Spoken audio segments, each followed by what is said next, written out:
ಸೌಗಾಭಮುದ್ಯಮ್ಯ ಹೃದಯಂ ನಿಜಭುಜಂ ದಕ್ಷಿಣಂ ಲಕ್ಷಣಾಢ್ಯಂ ಲಲಿತ ಮುದ್ರಿಕ್ತ ವಿಜ್ಞಾನ ಮುದ್ರಂ ಭಜ ಭಜ ಅಲಪಂತಂ ಪ್ರಣತವಾನ್ ಪ್ರಾಣಿನಾಂ ಪ್ರಾಣಭೂತಂ ಪ್ರಣತಿಭಿಃ ಪ್ರೀಣಯೇ ಪೂರ್ಣಬೋಧಂ ಭವದವೋಷ್ಣೇನ ತತಪ್ಯಮಾನಾನ್ ಭುವಿ ಪರಂ ನಾಥಂ ಅಪ್ರೇಕ್ಷಮಾಣಾನ್ ಭುವನಮಾನ್ಯೇನ ಚ ಅನ್ಯೇನ ದೌಷ್ಣಾ ಭವತು ಭೀರ್ಮಾ ಇತಿ ನ ಸಾಂತ್ವಯಂತಂ ಪ್ರಣತವಾನ್ ಪ್ರಾಣಿನಾಂ ಪ್ರಾಣಭೂತಂ ಪ್ರಣತಿಭಿಃ ಪ್ರೀಣಯೇ ಪೂರ್ಣಬೋಧಂ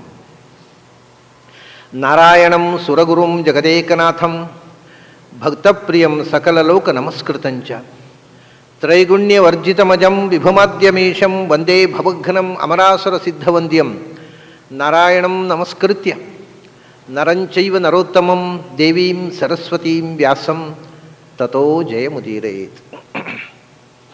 ನನ್ನ ಅಧ್ಯಾತ್ಮ ಬಂಧುಗಳೇ, ಭಗವಂತನನ್ನು ಒಳಗಣ್ಣಿನಿಂದ ನೋಡತಕ್ಕಂಥ, ಅದಕ್ಕೆ ಭಗವಂತನ ಅನುಗ್ರಹವೇ ಯಸ್ಯ ಪ್ರಸಾದಾತ್ ಪರಮಾರ್ಥಿರೂಪಾದಸ್ಮಾತ್ ಸಂಸಾರಾನ್ಮುಚ್ಯತೆ ಅಪರೇಣ. ಭಗವಂತನ ಪ್ರಸಾದ ಅಲ್ಲದೆ ಇನ್ಯಾವುದರಿಂದಲೂ ನಾವು ಜ್ಞಾನ ಗಳಿಸುವುದು ಸಾಧ್ಯ ಇಲ್ಲ, ಭಕ್ತಿ ಬೆಳೆಸುವುದು ಸಾಧ್ಯ ಇಲ್ಲ, ಏಕಾಗ್ರತೆಯಿಂದ ಭಗವಂತನನ್ನು ಧ್ಯಾನ ಮಾಡುವುದು ಸಾಧ್ಯ ಇಲ್ಲ, ಧ್ಯಾನದ ಮೂಲಕ ಭಗವಂತನನ್ನು ಕಾಣುವುದು ಸಾಧ್ಯ ಇಲ್ಲ, ಭಗವಂತನನ್ನು ಸೇರುವುದು ಸಾಧ್ಯ ಇಲ್ಲ. ಎಲ್ಲಕ್ಕೂ ನಮಗೆ ಅಡಿಪಾಯವಾಗಿ ಇರಬೇಕಾದ್ದು ಪ್ರಸಾದ. ಭಗವತ್ ಪ್ರಸಾದದಿಂದಲೇ ಇದೆಲ್ಲ ಸಾಧ್ಯ. ಅಂಥದ್ದು ಒಳಗಣ್ಣಿನಿಂದ ಭಗವಂತನನ್ನು ನೋಡುವುದು ಮತ್ತು ಎತ್ತರಕ್ಕೆ ಏರಿ ಭಗವಂತನನ್ನು ಕಾಣುವುದು. ಉಪಯಾಂತಿ ಒಳಗಿಂದ ತನ್ನ ಪಕ್ಕದಲ್ಲೇ ತನ್ನ ಬಿಂಬರೂಪದಲ್ಲಿರತಕ್ಕಂಥ ಭಗವಂತನನ್ನು ಕಾಣುವುದು ಮತ್ತು ಎತ್ತರದಲ್ಲಿರತಕ್ಕಂಥ ಭಗವಂತನನ್ನು ಸೇರುವುದು. ಇಷ್ಟು ಹೇಳಿದ ಮೇಲೆ ಈ ಮಾತು ಕೇಳಿದ ತಕ್ಷಣ ಅರ್ಜುನನಿಗೆ ಒಂದು ರೀತಿಯ ಮೈಮರೆವು ಬಂದು ಹೋಯಿತು. ಅವನು ತಾನು ಯುದ್ಧರಂಗದಲ್ಲಿದ್ದೇನೆ, ತನ್ನ ಸಂಬಂಧಿಯಾದ ಕೃಷ್ಣ ಅವನ ಜೊತೆಗೆ ಮಾತಾಡ್ತಾ ಇದ್ದೇನೆ, ಇದೆಲ್ಲ ಮರ್ತು ಹೋಯ್ತು. ನಾವು ಒಂದೊಂದು ಸರ್ತಿ ಯಾವುದಾದ್ರೂ ನಮಗೆ ಇಷ್ಟವಾದಂಥ ಸಬ್ಜೆಕ್ಟು ಮಾತಾಡ್ತಾ ಕೂತಿದ್ರೆ, ಕೆಲವರು ಬಸ್ನಲ್ಲಿ ಅವ್ರು ಯಾರೋ ಒಂದು ವಿಷಯ ಮಾತಾಡಿಸ್ಕೊಂಡು ಮಾಡಿದ್ರು, ಅಷ್ಟು ಮಾತಾಡಲಿಕ್ಕೆ ವಿಷಯದಲ್ಲಿ ಇನ್ವಾಲ್ವ್ಮೆಂಟ್ ಆದ್ಮೇಲೆ ತಾವು ಬಸ್ನಲ್ಲಿದ್ದೇವೆ ಅಂತ ಅನ್ನೋದು ಮರೆತು ಕಿರುಚಿರಿಕ್ಷೆ ಮಾಡಿಬಿಡ್ತಾರೆ. ಪಕ್ಕದಲ್ಲಿದ್ದರು ತೊಂದರೆ ಆಗುತ್ತೆ ಅನ್ನೋದು ಮರೆತು ಹೋಗುತ್ತೆ. ಹಾಗೆ ತಾವು ಇಬ್ಬರೇ ಇರೋದು ಜಗತ್ತಿನಲ್ಲಿ ಅನ್ನೋ ಹಾಗೆ ಮಾತಾಡ್ತಾರೆ. ಹಾಗೆ ಅರ್ಜುನನಿಗೆ ಈ ಎದುರಿನಲ್ಲಿ 11 ಅಕ್ಷೋಹಿಣಿ ಸೇನೆ ಇದೆ, ತನ್ನ ಕಡೆಗೆ 7 ಅಕ್ಷೋಹಿಣಿ ಸೇನೆ ಇದೆ, ಯುದ್ಧರಂಗದಲ್ಲಿ ನಾವು ನಿಂತಿದ್ದೇವೆ, ಇದು ಎಲ್ಲವೂ ಕೂಡ ಮರೆತು ಹೋಗುತ್ತೆ ಅರ್ಜುನಿಗೆ. ಆ ಕೃಷ್ಣನ ಏನು ಮೋಕ್ಷಪ್ರದವಾದಂಥ ಭಗವಂತ, ಅನಂತ ಶಕ್ತಿಪೂರ್ಣನಾಗಿರ್ತಕ್ಕ ಭಗವಂತ, ಅವನು ಮಾತ್ರ ತಲೆಯಲ್ಲಿ ಕೂತ್ಬಿಡ್ತಾನೆ, ಅವನೇ ಕೃಷ್ಣನಾಗಿ ನಿಂತು ಬಿಟ್ಟಿದ್ದಾನೆ. ಅಷ್ಟು ನಿಂತು, ಇದು ವಿಚಿತ್ರ, ಈ ಸ್ಟೇಜಿಗೆ ತಲುಪಿದ ಅರ್ಜುನ ಮತ್ತೆ ಪುನಃ ಸಂಶಯ ಪಡ್ತಾನೆ. ಅವನಿಗೆ ಮತ್ತೆ ಕೃಷ್ಣ ತನ್ನ ಆ ಅನಂತವಾದ ವಿಶ್ವರೂಪವನ್ನು ತೋರಿಸಬೇಕಾಯ್ತು. ಈ ಘಟ್ಟದಲ್ಲಿ ಮೋಕ್ಷಪ್ರದನಾದಂಥ ಭಗವಂತ ಅವನಿಗೆ ಅವನೊಬ್ಬನೇ ಮನಸ್ಸಿನಲ್ಲಿ ತುಂಬಿಬಿಟ್ಟ. ಆ ಆವೇಶ, ಭಕ್ತಿ ಉನ್ಮೇಷ ಅಂತ ಹೇಳ್ತೇವೆ, ಎದುರು ಇರತಕ್ಕ ಎಲ್ಲವೂ ಮರೆತು ಹೋಯಿತು. ಕೇವಲ ಭಗವಂತನಲ್ಲಿ ಇರತಕ್ಕಂಥ ಆ ಒಂದು ಅನಂತ ಶಕ್ತಿಯ ಪಾರಮ್ಯದ ಅನುಸಂಧಾನ ಈ ತನಕ ಬರಲಿಲ್ಲ, ಇನ್ನು ಮುಂದೆ ಬರುವುದಿಲ್ಲ. ಇಲ್ಲಿ 4 ಶ್ಲೋಕಗಳಲ್ಲಿ ಕೃಷ್ಣನ ಮಹಿಮೆಯನ್ನೇ ಹೇಳ್ತಾ ಹೋಗ್ತಾನೆ, ಪ್ರಶ್ನೆಯೇ ಇಲ್ಲ ಅವನದು. ಬರೇ ಭಗವಂತ ಪರಂ ಬ್ರಹ್ಮ, ಪರಂ ಧಾಮ, ಪವಿತ್ರಂ ಪರಮಂ ಭವಾನ್. ಏನಪ್ಪ, ನಾನು ನನ್ನ ತಾಯಿ ಕುಂತಿ, ಅವಳ ಅಣ್ಣ ವಸುದೇವ ಅಂದರೆ ಸೋದರ ಮಾವನ ಮಗ ಕೃಷ್ಣ, ಸೋದರ ಅಳಿಯ ಅಲ್ಲ. ನೀನು ನನ್ನ ಸೋದರ ಮಾವನ ಮಗ ಅಲ್ಲ, ನಾನು ನಿನ್ನ ಸೋದರತ್ತೆ ಮಗನೂ ಅಲ್ಲ. ನಾವಿಬ್ಬರು ಏನು ಅನ್ನೋದು ಈಗ ನನಗೆ ಅರ್ಥ ಆಯಿತು. ನೀನು ಪರಂಬ್ರಹ್ಮ, ನೀನು ಪರಬ್ರಹ್ಮ ಸ್ವರೂಪಿ, ನೀನು ಯಾವುದೋ ಸಂಬಂಧದಿಂದ ನೋಡುವಂಥ ವಸ್ತು ಅಲ್ಲ. ಎಲ್ಲವೂ ಹೌದು, ಆದರೆ ಎಲ್ಲವೂ ಅಲ್ಲ. ನೀನು ಯಾವುದೂ ಅಲ್ಲ, ಎಲ್ಲಕ್ಕಿಂತ ವಿಲಕ್ಷಣ. ಮತ್ತು ನೀನು ನೋಡಿದರೆ ಎಲ್ಲವೂ ಹೌದು. ಯಾಕೆಂದರೆ ಎಲ್ಲರ ಪ್ರೀತಿಯ ಮಗು ನೀನು, ವಸುದೇವನ ಮಗು ಅಷ್ಟೇ ಅಲ್ಲ, ನೀನು ಎಲ್ಲರ ಪ್ರೀತಿಯ ಮಗು, ನೀನು ಎಲ್ಲರಿಗೂ ಅಪ್ಪನೂ ಹೌದು. ಈ ಭಾಗ್ಯ ಯಾರಿಗೆ ಬರುತ್ತೆ ಹೇಳಿ? ಎಲ್ಲರಿಗೂ ಮಗು ಆಗುವ, ಎಲ್ಲರಿಗೂ ಅಪ್ಪನಾಗುವ, ಅಪ್ಪನಾದವ ಮಗ ಆಗೋಲ್ಲ, ಮಗ ಆದವ ಅಪ್ಪ ಆಗೋಲ್ಲ. ನೀನು ಎಲ್ಲರ ಮಗು, ಎಲ್ಲರಿಗೂ ಅಪ್ಪ. ಯಾಕೆಂದರೆ ನೀನು ಪರಬ್ರಹ್ಮ.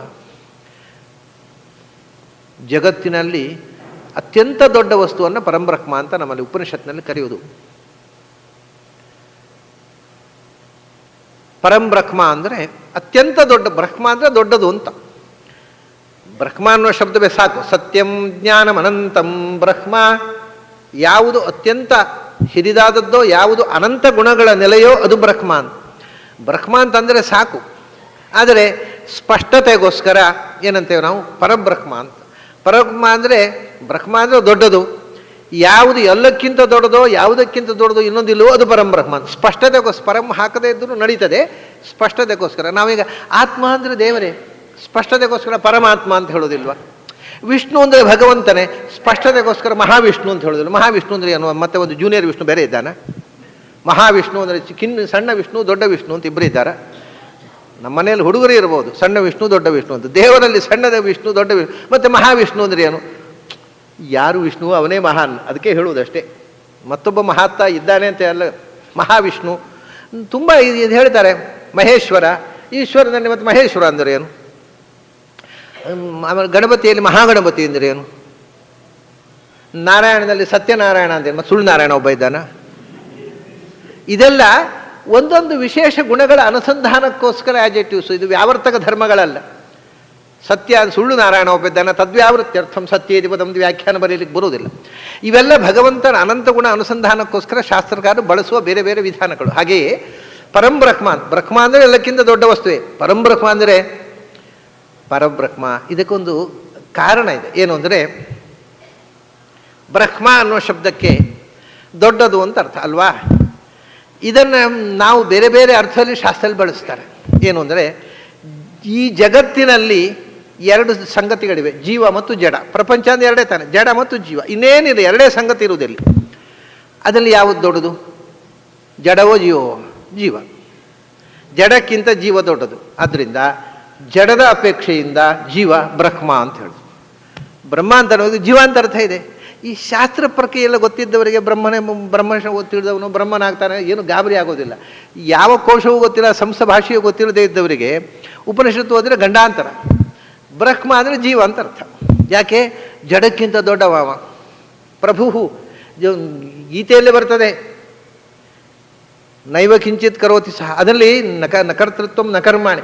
ಪ್ರಭು ಅಂದರೆ ಪ್ರಭುರಿಹಿ ಜಡಾಪೇಕ್ಷೆಯ ಜೀವ ಅಂತ ಆಚಾರ್ಯ ಭಾಷ್ಯ. ಜಡಕ್ಕಿಂತ ಪ್ರಭು ಅವನು, ಸರ್ವಪ್ರಭು ಅಲ್ಲ, ಆದರೆ ಜಡಕ್ಕೆ ಅವನು ಪ್ರಭು. ಆದ್ದರಿಂದ ಜೀವನನ್ನು ಪ್ರಭು ಅಂತ ಕರೀಬೋದು. ಹಾಗೆ ಜಡಕ್ಕಿಂತ ದೊಡ್ಡ ವಸ್ತು. ಆದ್ದರಿಂದ ಇದು ಗ್ರೆಡೇಷನ್. ಮೊದಲು ದೇವರೇ ಬ್ರಹ್ಮ ಅಂತ ಹೇಳಿದ್ರೆ ಅರ್ಥ ಆಗತ್ತಾ? ಪರಿಚಯವೇ ಇಲ್ಲ ದೇವರದ್ದು. ಮತ್ತೆ ನಮ್ಗೆ ಗೊತ್ತಿರುವುದರಲ್ಲಿ ದೊಡ್ಡದು ಯಾವುದು? ಜಡ ಜೀವ ಎರಡು ಗೊತ್ತಿದೆಯಲ್ಲಪ್ಪ, ಅದು ಜಡಕ್ಕಿಂತ ಜೀವ ದೊಡ್ಡದು. ಆದರೆ ಜೀವರಿಗೆಲ್ಲ ಬ್ರಹ್ಮರು ಅಂತ ಹೆಸರು. ಅದನ್ನ ಬ್ರಹ್ಮ ಅಂತಂದರೆ ಜೀವರು ಅಂತ ಅರ್ಥ ಇದೆ ಶಾಸ್ತ್ರದಲ್ಲಿ. ಆ ಜೀವರಲ್ಲಿ, ಸಂಸಾರದಲ್ಲಿ ಜೀವರಲ್ಲಿ ಎರಡು ಥರ. ಈಗ ನೋಡಿ, ಜಡ ಜೀವ ಪದಾರ್ಥದಲ್ಲಿ ಎರಡು ಥರ. ಪ್ರಪಂಚದಲ್ಲಿರುವ ವಸ್ತುಗಳಲ್ಲಿ ಅದರಲ್ಲಿ ಜೀವ ದೊಡ್ಡದು, ಅದು ಬ್ರಹ್ಮ ಆಯಿತು. ಜೀವರಲ್ಲಿ ಎರಡು ಥರ. ಯಾವುದು? ಸಂಸಾರಿಗಳು, ಮುಕ್ತರು ಅಂತ. ಇದರಲ್ಲಿ ಯಾರು ದೊಡ್ಡವರು? ಸಂಸಾರದಲ್ಲಿ ಇರುವವರಿಗಿಂತ ಮುಕ್ತರು ದೊಡ್ಡವರು. ಆದ್ದರಿಂದ ಈ ಜೀವರಲ್ಲಿ ಮುಕ್ತರಾದ ಜೀವರು ಇನ್ನೂ ಮುಖ್ಯ ಬ್ರಹ್ಮರು. ಅವರು ಮುಕ್ತರಾದರು ಮೊದಲು ಸಂಸಾರದಲ್ಲಿದ್ದು ಮತ್ತೆ ಮುಕ್ತರಾದವರು. ಯಾವತ್ತೂ ಸಂಸಾರಕ್ಕೆ ಬಾರದ ನಿತ್ಯ ಮುಕ್ತರಾಗಿರತಕ್ಕಂಥ ಲಕ್ಷ್ಮಿ ಅದಕ್ಕಿಂತ ದೊಡ್ಡ ಬ್ರಹ್ಮಳು. ಲಕ್ಷ್ಮಿಯನ್ನು ನಿಯಂತ್ರಿಸುವ ಭಗವಂತ ಅದಕ್ಕಿಂತ ಬ್ರಹ್ಮ. ಹೀಗೆ ಪರ ಪರ ಪರ ಅದು ಹಂತ ಹಂತವಾಗಿ ಜೀವ, ಎಲ್ಲ ಜೀವರಿಗೂ ಬ್ರಹ್ಮ ಅಂತ ಹೆಸರು. ಜೀವರಲ್ಲಿ ಮುಕ್ತರಾದ ಜೀವರು ಅದಕ್ಕಿಂತ ಮುಖ್ಯರಾದ ಬ್ರಹ್ಮರು. ಮುಕ್ತರಾದ ಜೀವರಿಗಿಂತಲೂ ನಿತ್ಯ ಮುಕ್ತರಾದ ರಮೆ ಅದಕ್ಕಿಂತಲೂ ಮುಖ್ಯವಾದ ಬ್ರಹ್ಮಶಬ್ದ ವಾಚ್ಯಗಳು. ರಮೆಗಿಂತಲೂ ಕೂಡ ಮೋಕ್ಷಪ್ರದನಾದ ಭಗವಂತ, ನಿತ್ಯ ಮುಕ್ತರಾದ ಭಗವಂತ ಪರಮ ಮುಖ್ಯ ವೃತ್ತಿಯ ಬ್ರಹ್ಮಶಬ್ದ ವಾಚ್ಯ. ಆದ್ದರಿಂದ ಅವನನ್ನು ಪರಮಂ ಬ್ರಹ್ಮ ಯೋಹವೈ ತತ್ ಪರಮಂ ಬ್ರಹ್ಮವೇದ ಬ್ರಹ್ಮೈವ ಭವತಿ.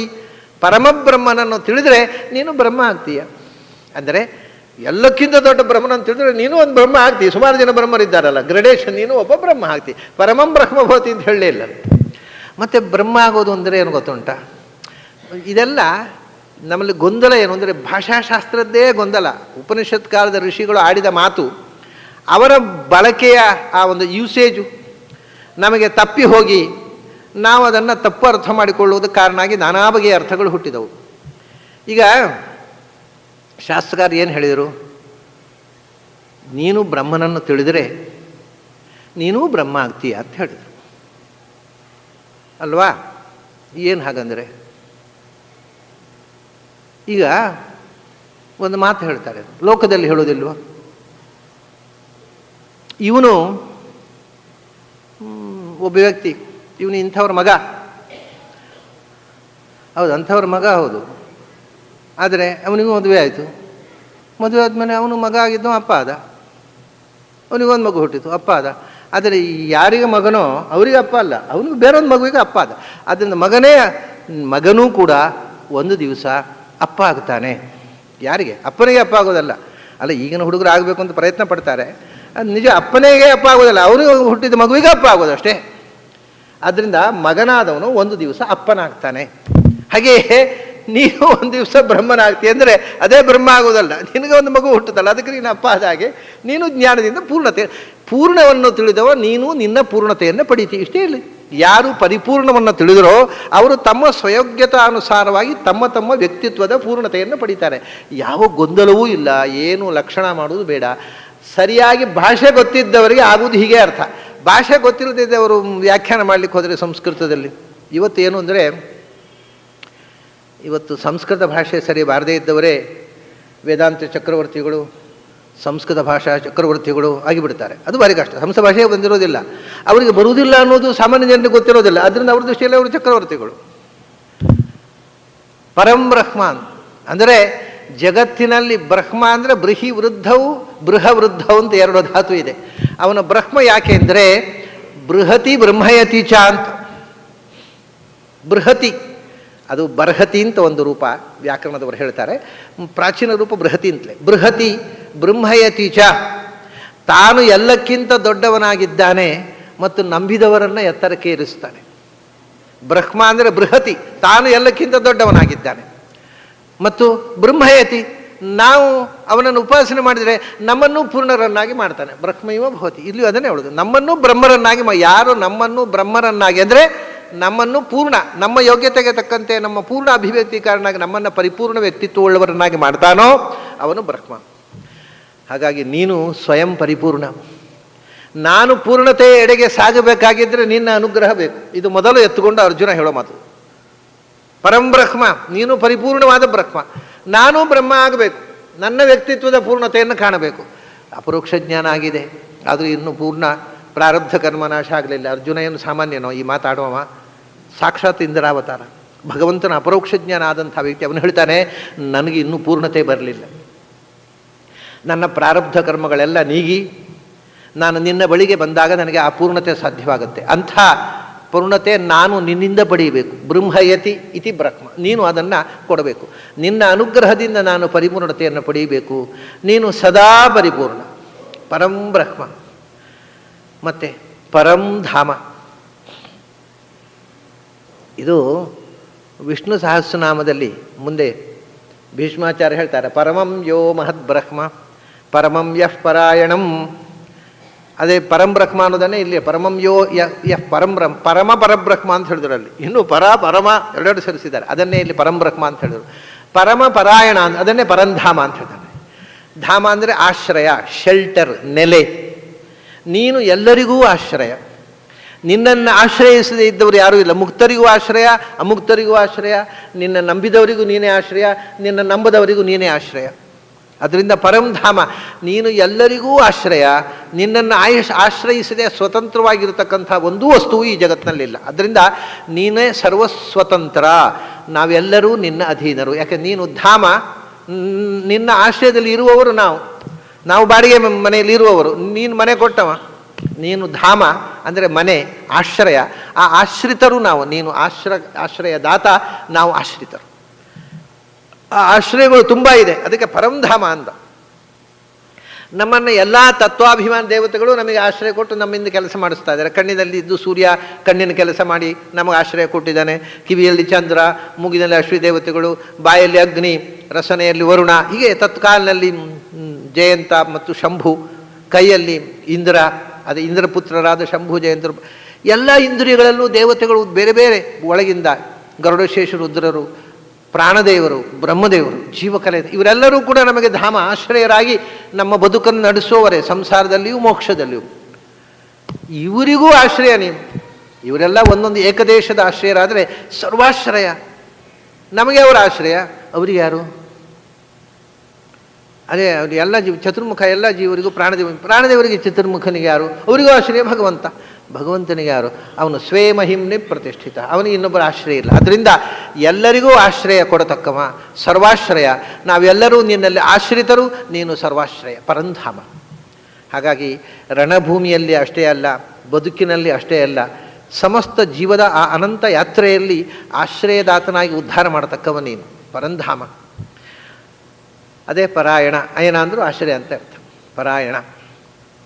ಆಮೇಲೆ ಧಾಮ ಅನ್ನೋದಕ್ಕೆ ಒಂದು ಗೃಹ ಅಂತ ಅರ್ಥ, ಆಶ್ರಯ, ಶೆಲ್ಟರ್ ಅಂತ. ಇನ್ನೊಂದರ್ಥ ಧಾಮ ಅಂದರೆ ಬೆಳಕು, ಲೈಟ್, ಜ್ಯೋತಿ. ಪರಂಧಾಮ. ಪರಂಜ್ಯೋತಿ ರೂಪಸಂಪದ್ಯ ಸ್ವೇನ ರೂಪೇಣಾಭಿನಿಷ್ಪದ್ಯತೆ ಸ ಉತ್ತಮ ಪುರುಷ. ವೇದಲ್ಲಿ ಹೇಳ್ತಾರೆ, ಭಗವಂತನನ್ನು ಹೋಗಿ ಸೇರ್ತಾನೆ ಜೀವ. ಯಾವ ಭಗವಂತ? ಅವನು ಉತ್ತಮ ಪುರುಷ, ಪುರುಷೋತ್ತಮ, ಉತ್ತಮ ಪುರುಷಸ್ತ್ವನ್ಯ ಪರಮಾತ್ಮೇತ್ಯ. ಅದನ್ನು ಸ ಉತ್ತಮ ಪುರುಷ, ಉತ್ತಮ ಪುರುಷ ಅಂತ ಯಾರನ್ನು ಕರೀತಾರೆ ಶಾಸ್ತ್ರದಲ್ಲಿ, ಅವನು ಪರಂಜ್ಯೋತಿ. ಬೆಳಕುಗಳಲ್ಲೆಲ್ಲ ದೊಡ್ಡ ಬೆಳಕು. ಯಾಕೆಂದರೆ ಸೂರ್ಯಚಂದ್ರಾದಿಗಳೆಲ್ಲ ಅವನ ಬೆಳಕಿನಿಂದ ಬೆಳಗುವವರು.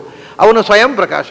ಅದರಿಂದ ಪರಂಧಾಮ ಅಂದರೆ ಬೆಳಕುಗಳಲ್ಲೇ ಹಿರಿದಾದ ಸ್ವತಂತ್ರವಾದ ಸರ್ವಶ್ರೇಷ್ಠವಾದ ಜಗತ್ತಿನ ಎಲ್ಲ ಬೆಳಕುಗಳಿಗೂ ಬೆಳಕು ನೀಡುವ. ತಸ್ಯ ಭಾಸಾ ಸರ್ವಮಿದಂ ವಿಭಾತಿ. ಅವನೇ ಎಲ್ಲವನ್ನು ಬೆಳಗಿಸುವಂಥ ಮಹಾಜ್ಯೋತಿ ಮತ್ತು ಎಲ್ಲರಿಗೂ ಆಶ್ರಯ. ಅಲ್ಲಿಗೆ ಆದ್ದರಿಂದ ಇದೆಲ್ಲ ಆಯಿತು. ಮತ್ತು ಪವಿತ್ರಂ ಪರಮಂ ಭವಾನ್. ಭಗವಂತ ಸರ್ವಾಶ್ರಯ. ಭಗವಂತ ಎಲ್ಲಕ್ಕಿಂತ ದೊಡ್ಡ ವಸ್ತು. ಗುಣಗಳಿಂದ, ಕಾಲದಿಂದ, ದೇಶದಿಂದ, ಗುಣದಿಂದ, ಸಾಮರ್ಥ್ಯದಿಂದ ಬ್ರಹ್ಮ. ಕಾಲತಃ ಬ್ರಹ್ಮ. ಯಾವ ಕಾಲದಲ್ಲೂ ಅವನು ಇಲ್ಲದೇ ಇದ್ದ ಕಾಲ ಇಲ್ಲ. ದೇಶತಃ ಬ್ರಹ್ಮ. ಅವನು ಇಲ್ಲದಿರುವ ದೇಶ ಇಲ್ಲ. ಸರ್ವಗತ, ಸರ್ವವ್ಯಾಪ್ತ, ಸರ್ವಕಾಲಗತ, ಸರ್ವದೇಶಗತ. ಆಮೇಲೆ ಗುಣತಃ ಅನಂತ. ಅವನಿಗಿಂತ ದೊಡ್ಡವನು, ಅವನಿಗಿಂತ ಹೆಚ್ಚು ಗುಣ ಇದ್ದವನು ಯಾರೂ ಇಲ್ಲ. ಸಾಮರ್ಥ್ಯ. ಹೀಗೆ ಕಾಲ, ದೇಶ, ಗುಣ, ಸಾಮರ್ಥ್ಯಗಳಿಂದ ಸರ್ವಗತನಾದ ಭಗವಂತನನ್ನು ಬ್ರಹ್ಮ ಅಂತ ಕರೆದಿದ್ದ. ಆದ್ದರಿಂದಲೇ ಎಲ್ಲ ಕಾಲದಲ್ಲಿ, ಎಲ್ಲ ದೇಶದಲ್ಲಿ ಏನೇನಿದೆಯೋ ಅದೆಲ್ಲಕ್ಕೂ ಆಶ್ರಯ ನೀನೇ. ನಿನ್ನನ್ನು ಆಶ್ರಯಿಸಿಕೊಂಡೇ ಜಗತ್ತಿನಲ್ಲಿ ಇರುವುದು ಎಲ್ಲವೂ. ಯಚ್ಚಕಿಂಚ ಜಗತ್ಯಸ್ಮಿನ್ ದೃಶ್ಯತೆ ಶ್ರೂಯತೆ ಪಿವ ಅಂತರ್ಬಹಿಶ್ಚ ತತ್ಸರ್ವಂ ವ್ಯಾಪ್ಯ ನಾರಾಯಣ. ಒಳಗು ಹೊರಗು ನಿಂತು ತುಂಬಿ ಎಲ್ಲವನ್ನು ರಕ್ಷಣೆ ಮಾಡತಕ್ಕವ ನೀನು. ಆಯಿತು. ಪರಂ ಬ್ರಹ್ಮ ಪರಂಧಾಮ. ಹಾಗಾದರೆ ಕೊನೆಗೆ ಇಷ್ಟೆಲ್ಲಕ್ಕೂ ಆಶ್ರಯ ಆದಾಗ ನಮಗೂ ಅವನ ಆಶ್ರಯ ಅಲ್ವಾ? ನಾವು ಅಂದರೆ ಮಹಾ ಕೊಳಕು ಪ್ರಾಣಿಗಳು ಸ್ವಾಮಿ. ನಮ್ಮಲ್ಲಿ ರಾಗದ್ವೇಷಗಳು ತುಂಬಿದೆ, ಹೊಟ್ಟೆಗಿಚ್ಚು ತುಂಬಿದೆ. ಒಬ್ಬೊಬ್ಬ ಮನುಷ್ಯನೂ ಒಂದು ಕೊಳೆಯ ಕೊಂಪೆ. ಮಹಾ ಪ್ರಾಣಿಗಳಾದರೂ ಬೇಕು, ಮನುಷ್ಯರು ಬೇಡ. ಪ್ರಾಣಿಗಳಲ್ಲಿ ಅಷ್ಟು ರಾಗದ್ವೇಷಗಳಿಲ್ಲ, ಅಷ್ಟು ಹೊಟ್ಟೆಚ್ಚಿಗಳಿಲ್ಲ. ಪ್ರಾಣಿಗಳಿಗಿಂತ ಮನುಷ್ಯರು ಹೆಚ್ಚು ಕೊಳಕರು. ಮನುಷ್ಯರಲ್ಲೇ ಏನು ಓದದೇ ಇದ್ದವರು ಸ್ವಲ್ಪ ಮುಗ್ಧರು ವಾಸಿ, ಅವರಿಗಿಂತ ಓದಿದವರು ಹೆಚ್ಚು ಕೊಳಕರು. ನಾವು ಮಹಾಪಂಡಿತರು, ಮಹಾಜ್ಞಾನಿಗಳು ಅನ್ನೋ ಅಹಂಕಾರ ತುಂಬಿ ಹೋಗುತ್ತೆ. ಓದಿದವರಲ್ಲೂ ವೇದಾಂತ ಓದವರು ತುಂಬ ಕೊಳಕರು. ಹಾಗಾದರೆ ಅವರಿಗೆ ವೇದಾಂತವನ್ನು ದುರುಪಯೋಗ ಮಾಡುವುದೇ ದಂಧೆ ಆಗಿಬಿಡುತ್ತೆ ಕಡೆಗೆ. ಹೀಗೆ ಕೊಳಕು ತುಂಬಿಸಿಕೊಂಡು ನಾವು ನಮ್ಮನ್ನೆಲ್ಲ ಹೊತ್ಕೋಬೇಕಲ್ಲಪ್ಪ. ನಿನ್ನ ಮೈಗೆ ನಾವು ಕೊಳೆ ಹಚ್ಚುವವರು ಹೊರತು ನಾವು ನಿನಗೆ ಮರ್ಯಾದೆ ಕೊಡೋರಲ್ಲ. ನಮ್ಮನ್ನು ಹೊತ್ಕೊಂಡದ್ರಿಂದ ನಿನ್ನ ಮೈಯೆಲ್ಲ ಕೊಳೆ ಆಗುತ್ತಲ್ಲ. ಅಂದರೆ ಪವಿತ್ರಂ ಪರಮಂ ಭವಾನ್ ಅಂತ. ಇಡೀ ಜಗತ್ತು ಕೊಳೆಯಿಂದ ತುಂಬಿದೆ, ಕೊಳಕಾಗಿದೆ, ಎಲ್ಲವೂ ಅಪವಿತ್ರ, ನೀನು ಒಬ್ಬನೇ ಪವಿತ್ರ. ಪವಿತ್ರಾಣಂ ಪವಿತ್ರಂ ಯೋ ಮಂಗಲಾನಂಚ ಮಂಗಲಂ. ಇದೇ ವಿಷ್ಣು ಸಹಸ್ರನಾಮದ ಮುಂದೆ ಹೇಳುವುದನ್ನೆಲ್ಲ ಇಲ್ಲಿ ಅರ್ಜುನ ಅದನ್ನು ಆವೇಶದಿಂದ ಹೇಳ್ತಾನೆ. ಪವಿತ್ರಂ ಪರಮಂ, ನೀನು ಪರಮ ಪವಿತ್ರ. ಯಾಕೆ ಗೊತ್ತಾ? ಇದು ವಿಷಯ ಏನು ಅಂದರೆ, ಅಗ್ನಿ ಇದ್ದ ಹಾಗೆ ನಾವು ಪೂಜೆ ಮಾಡೋದು ಎಲ್ಲಿ ನಿನ್ನನ್ನು? ಪ್ರತೀಕ ಯಾವುದು? ಅಗ್ನಿ ಪ್ರತೀಕದಲ್ಲಿ ನಿನ್ನ ಪೂಜೆ ಮಾಡ್ತೇವೆ ನಾವು. ಅಗ್ನಿ ಪ್ರತೀಕದಲ್ಲಿ ಪೂಜೆ ಮಾಡಿದರೆ ಏನು ವಿಶೇಷ? ಅಗ್ನಿಯಲ್ಲಿ ಯಾಕೆ ಪೂಜೆ ಮಾಡೋದು? ಅಗ್ನಿಯಲ್ಲಿ ಯಾಕೆ ಅಂದರೆ ಅಗ್ನಿ ಎಂದೂ ಕೊಳಕಾಗುವುದಿಲ್ಲ. ಏನಾದರೂ ಕೊಳಕು ವಸ್ತುವನ್ನು ಹಾಕಿದರೂ ಕೂಡ ಸುಟ್ಟು ಬೂದಿ ಮಾಡಿಬಿಡುತ್ತೆ. ಅಗ್ನಿಯಲ್ಲಿ ನೀವು ಕೊಂಡೋಗಿ ಮಲವನ್ನೇ ಹಾಕ್ರಿ, ಆ ಮಲ ಹಾಕಿದರೆ ಈಗ ಅದು ಸುಟ್ಟು ಬೂದಿ ಆದಮೇಲೆ ಮಲ ಅಂತ ಅದನ್ನು ನೀವು ನಿಷೇಧ ಮಾಡ್ತೀರಾ? ಏನಿಲ್ಲ, ಅದು ಮತ್ತೆ ಗೊಬ್ಬರ ಆಗತ್ತೆ. ಅಥವಾ ನೀವು ಹೋಮದಲ್ಲಿ ಮಾಡಿದಂಥ ಭಸ್ಮ, ಹುತ ಭಸ್ಮ ಅಂತ ನಾವು ಹಚ್ಚಿಕೊಳ್ತೇವೆ. ಅಡಿಗೆಯಲ್ಲಿ ಆದರೂ ಕೂಡ ಅಷ್ಟೇ, ಆ ಬೂದಿ ಮೈಲಿಗೆ ಅಲ್ಲ, ಅದು ಒಮ್ಮೆ ಸುಟ್ಟೋದೆ. ಅದರಿಂದ ಅಗ್ನಿ ಭಗವಂತನ ಪ್ರತೀಕ. ಯಾಕೆ? ಅಗ್ನಿ ಸ್ವಯಂ ಪವಿತ್ರ, ಅದರ ಸ್ಪರ್ಶಕ್ಕೆ ಬಂದದ್ದನ್ನೆಲ್ಲ ಕೊಳೆಯನ್ನು ನಿವಾರಣೆ ಮಾಡಿಬಿಡ್ತದೆ. ನೀನು ಅಂಥವನು. ನೀನು ಸ್ವಯಂ ನಿರ್ಮಲ. ಅಷ್ಟೇ ಅಲ್ಲ, ನಮ್ಮನ್ನೆಲ್ಲ ನೀನು ಹೊತ್ತುಕೊಂಡೋದ್ರಿಂದ ನಮ್ಮ ಕೊಳೆ ನಿನಗಂಟುವುದಲ್ಲ, ಮತ್ತು ನಿನ್ನ ಪಾವಿತ್ರ್ಯ ನಮಗಂಟು, ನಾವು ಸ್ವಚ್ಛ ಆಗಿಬಿಡ್ತೇವೆ.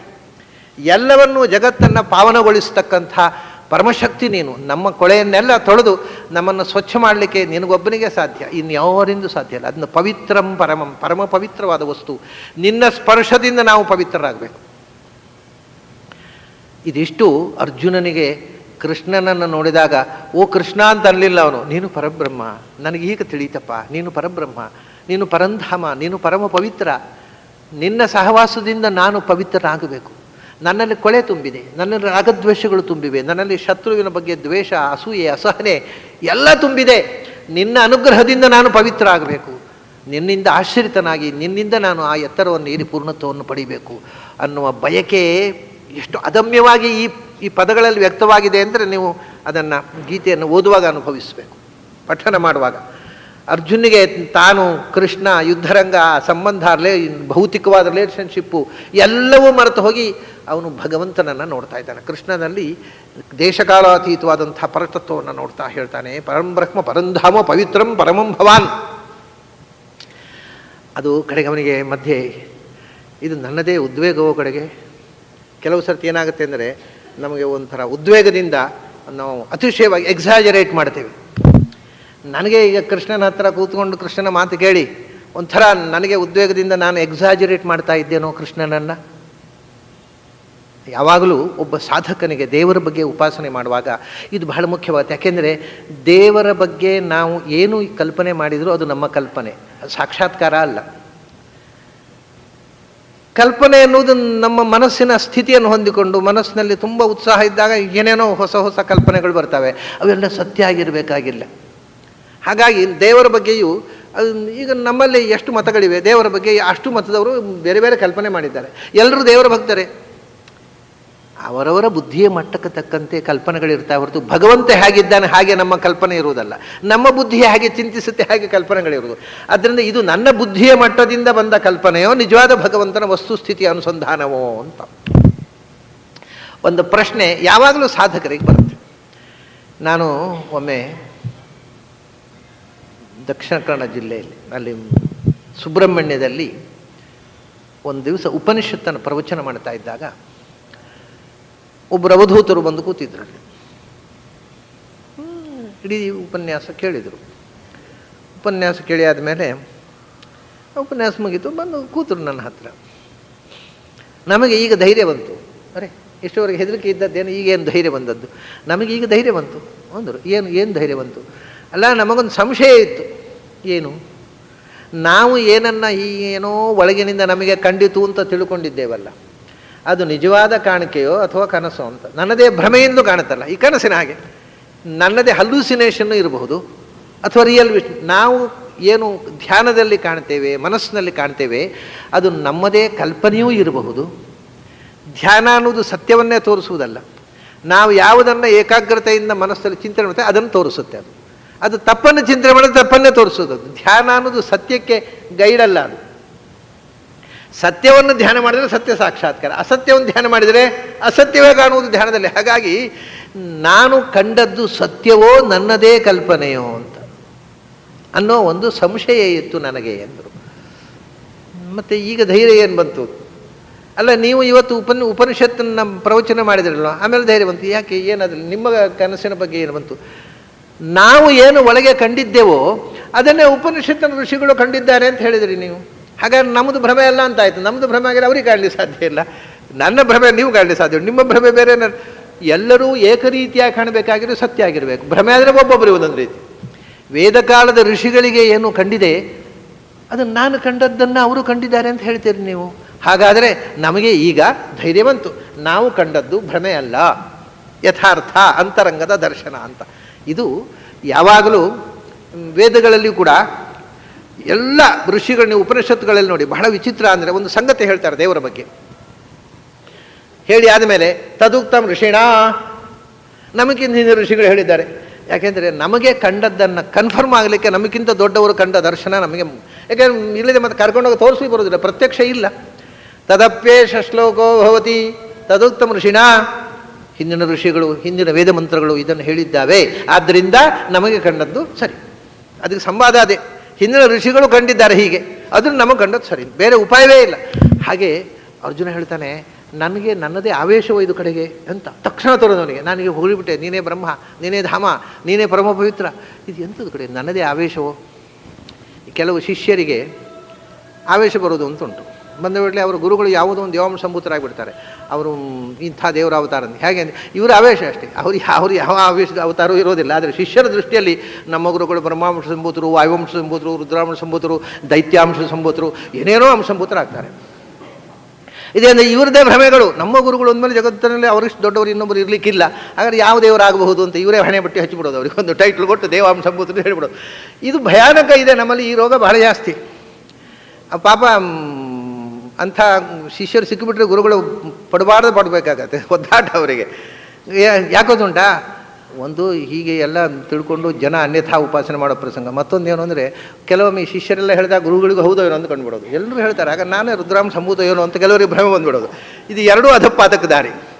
ಈ ಶಿಷ್ಯರು ಗುರುಗಳನ್ನು ಅಧಪಾತಕ್ಕೆ ಕೊಂಡೊಯ್ತಾರೆ. ಕೆಲವು ಗುರುಗಳ ಗುರುಭಕ್ತಿಯಿಂದ ಶಿಷ್ಯರು ಮಾಡೋ ಅನ್ಯಾಯಗಳಿದು. ಅಂದರೆ ನಮ್ಮ ಗುರುಗಳು ಇಂಥ ಅವತಾರ ಸಂಭೂತರು ಅಂತ ಹೇಳಿಬಿಟ್ರೆ ಅವರಿಗೂ ಕಡೆ ಹೌದೋ ಏನೋ, ಇಷ್ಟು ಜನ ಹೇಳುವಾಗ ನಾನು ಹೌದೋ ಏನೋ ಕಡೆಗೆ ಅಂತ ಅವರೇ ಸ್ವಲ್ಪ ಇಲ್ಲ, ನಾನು ಮೂರನೇ ಕಣ್ಣು ಉಂಟು ಇಲ್ಲಿ ಅಂತ ನೋಡಿಕೊಳ್ತಾರೆ.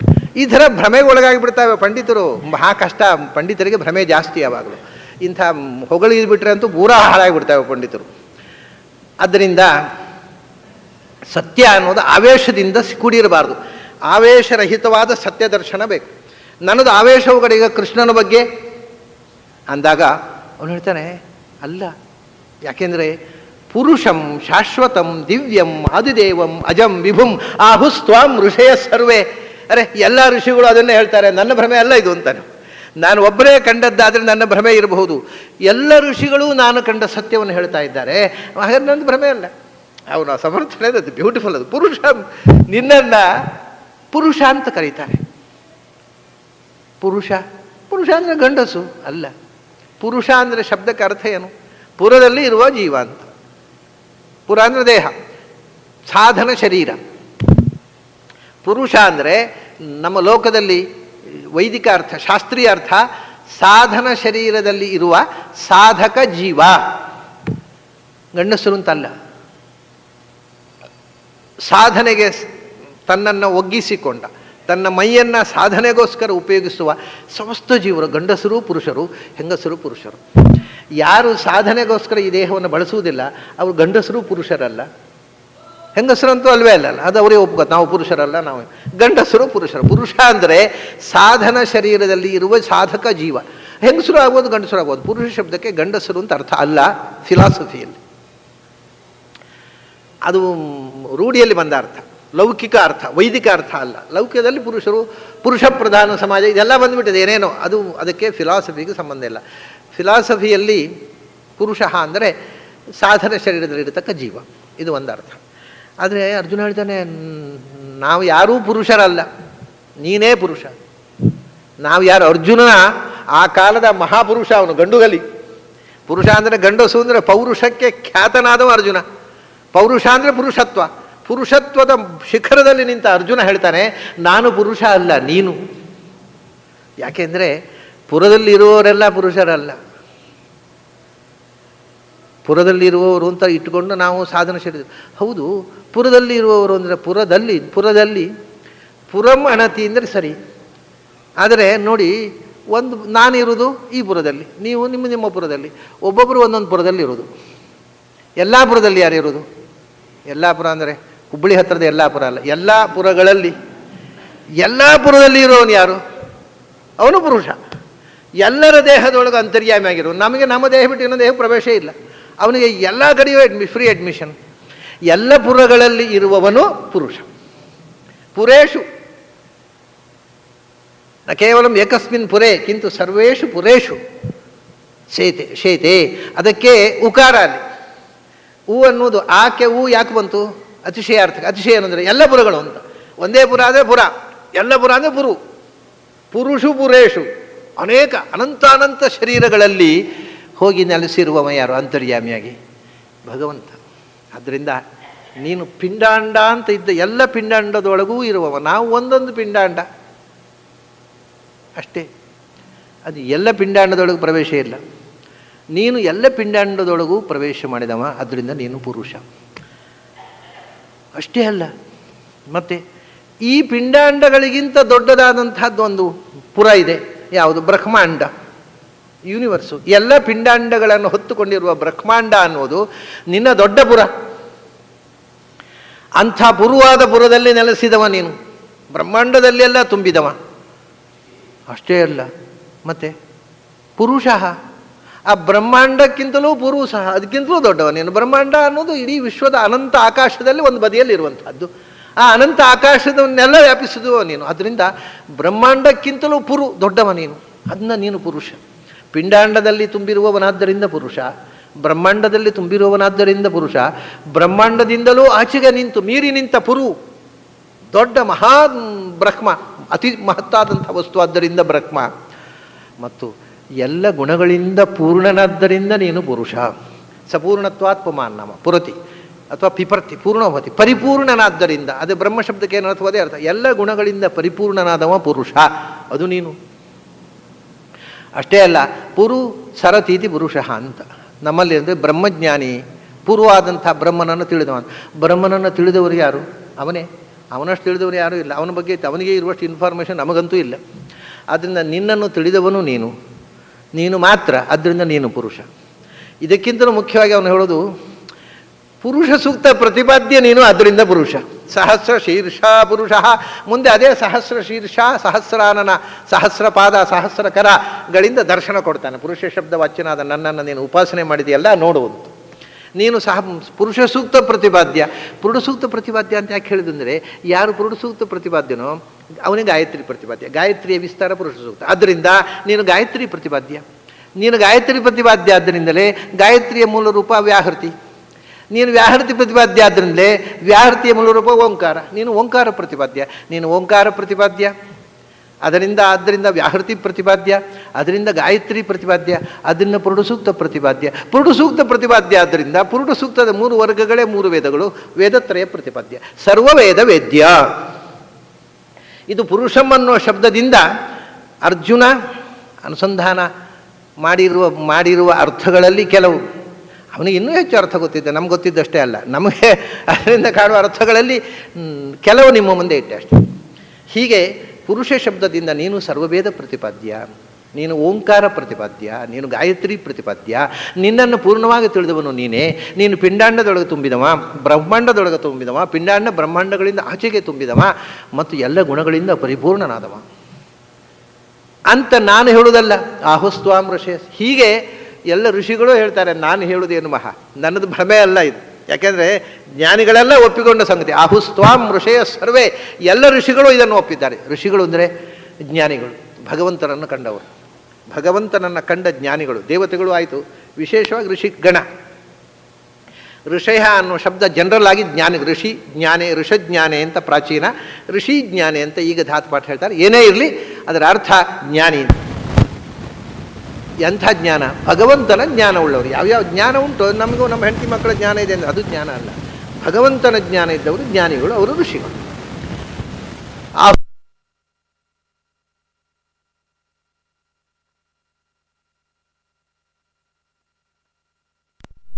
ಅವು ಕೆಲವರು ಸ್ಮಾರ್ತ ಋಷಿಗಳು, ಕೆಲವರು ವೈಷ್ಣವ ಋಷಿಗಳು, ಕೆಲವರು ಶಾಕ್ತ ಋಷಿಗಳು, ಕೆಲವರು ಗಣಪತಿ ಋಷಿಗಳು ಅಂತ ಏನು ಭೇದ. ನಮ್ಮಲ್ಲಿ ಮತಭೇದ ಇರ್ಬೋದು, ಋಷಿಗಳಲ್ಲಿ ಮತಭೇದ ಇಲ್ಲ. ಎಲ್ಲರೂ ನೀನು ಪರಿಪೂರ್ಣ ಅಂತ ತಿಳಿದಿದ್ದಾರೆ, ಏಕಕಂಠದಿಂದ ಒಪ್ಪಿಕೊಂಡಿದ್ದಾರೆ. ಪುರುಷಂ. ಆಮೇಲೆ ಮತ್ತೊಂದು ಹೇಳ್ತಾನೆ, ಋಷಿಗಳು ನಿನ್ನನ್ನು ಕಂಡದ್ದು ಒಂದು ಪುರುಷ ಶಬ್ದದಿಂದ ಕಂಡರು. ಮತ್ತೆ ಶಾಶ್ವತಂ.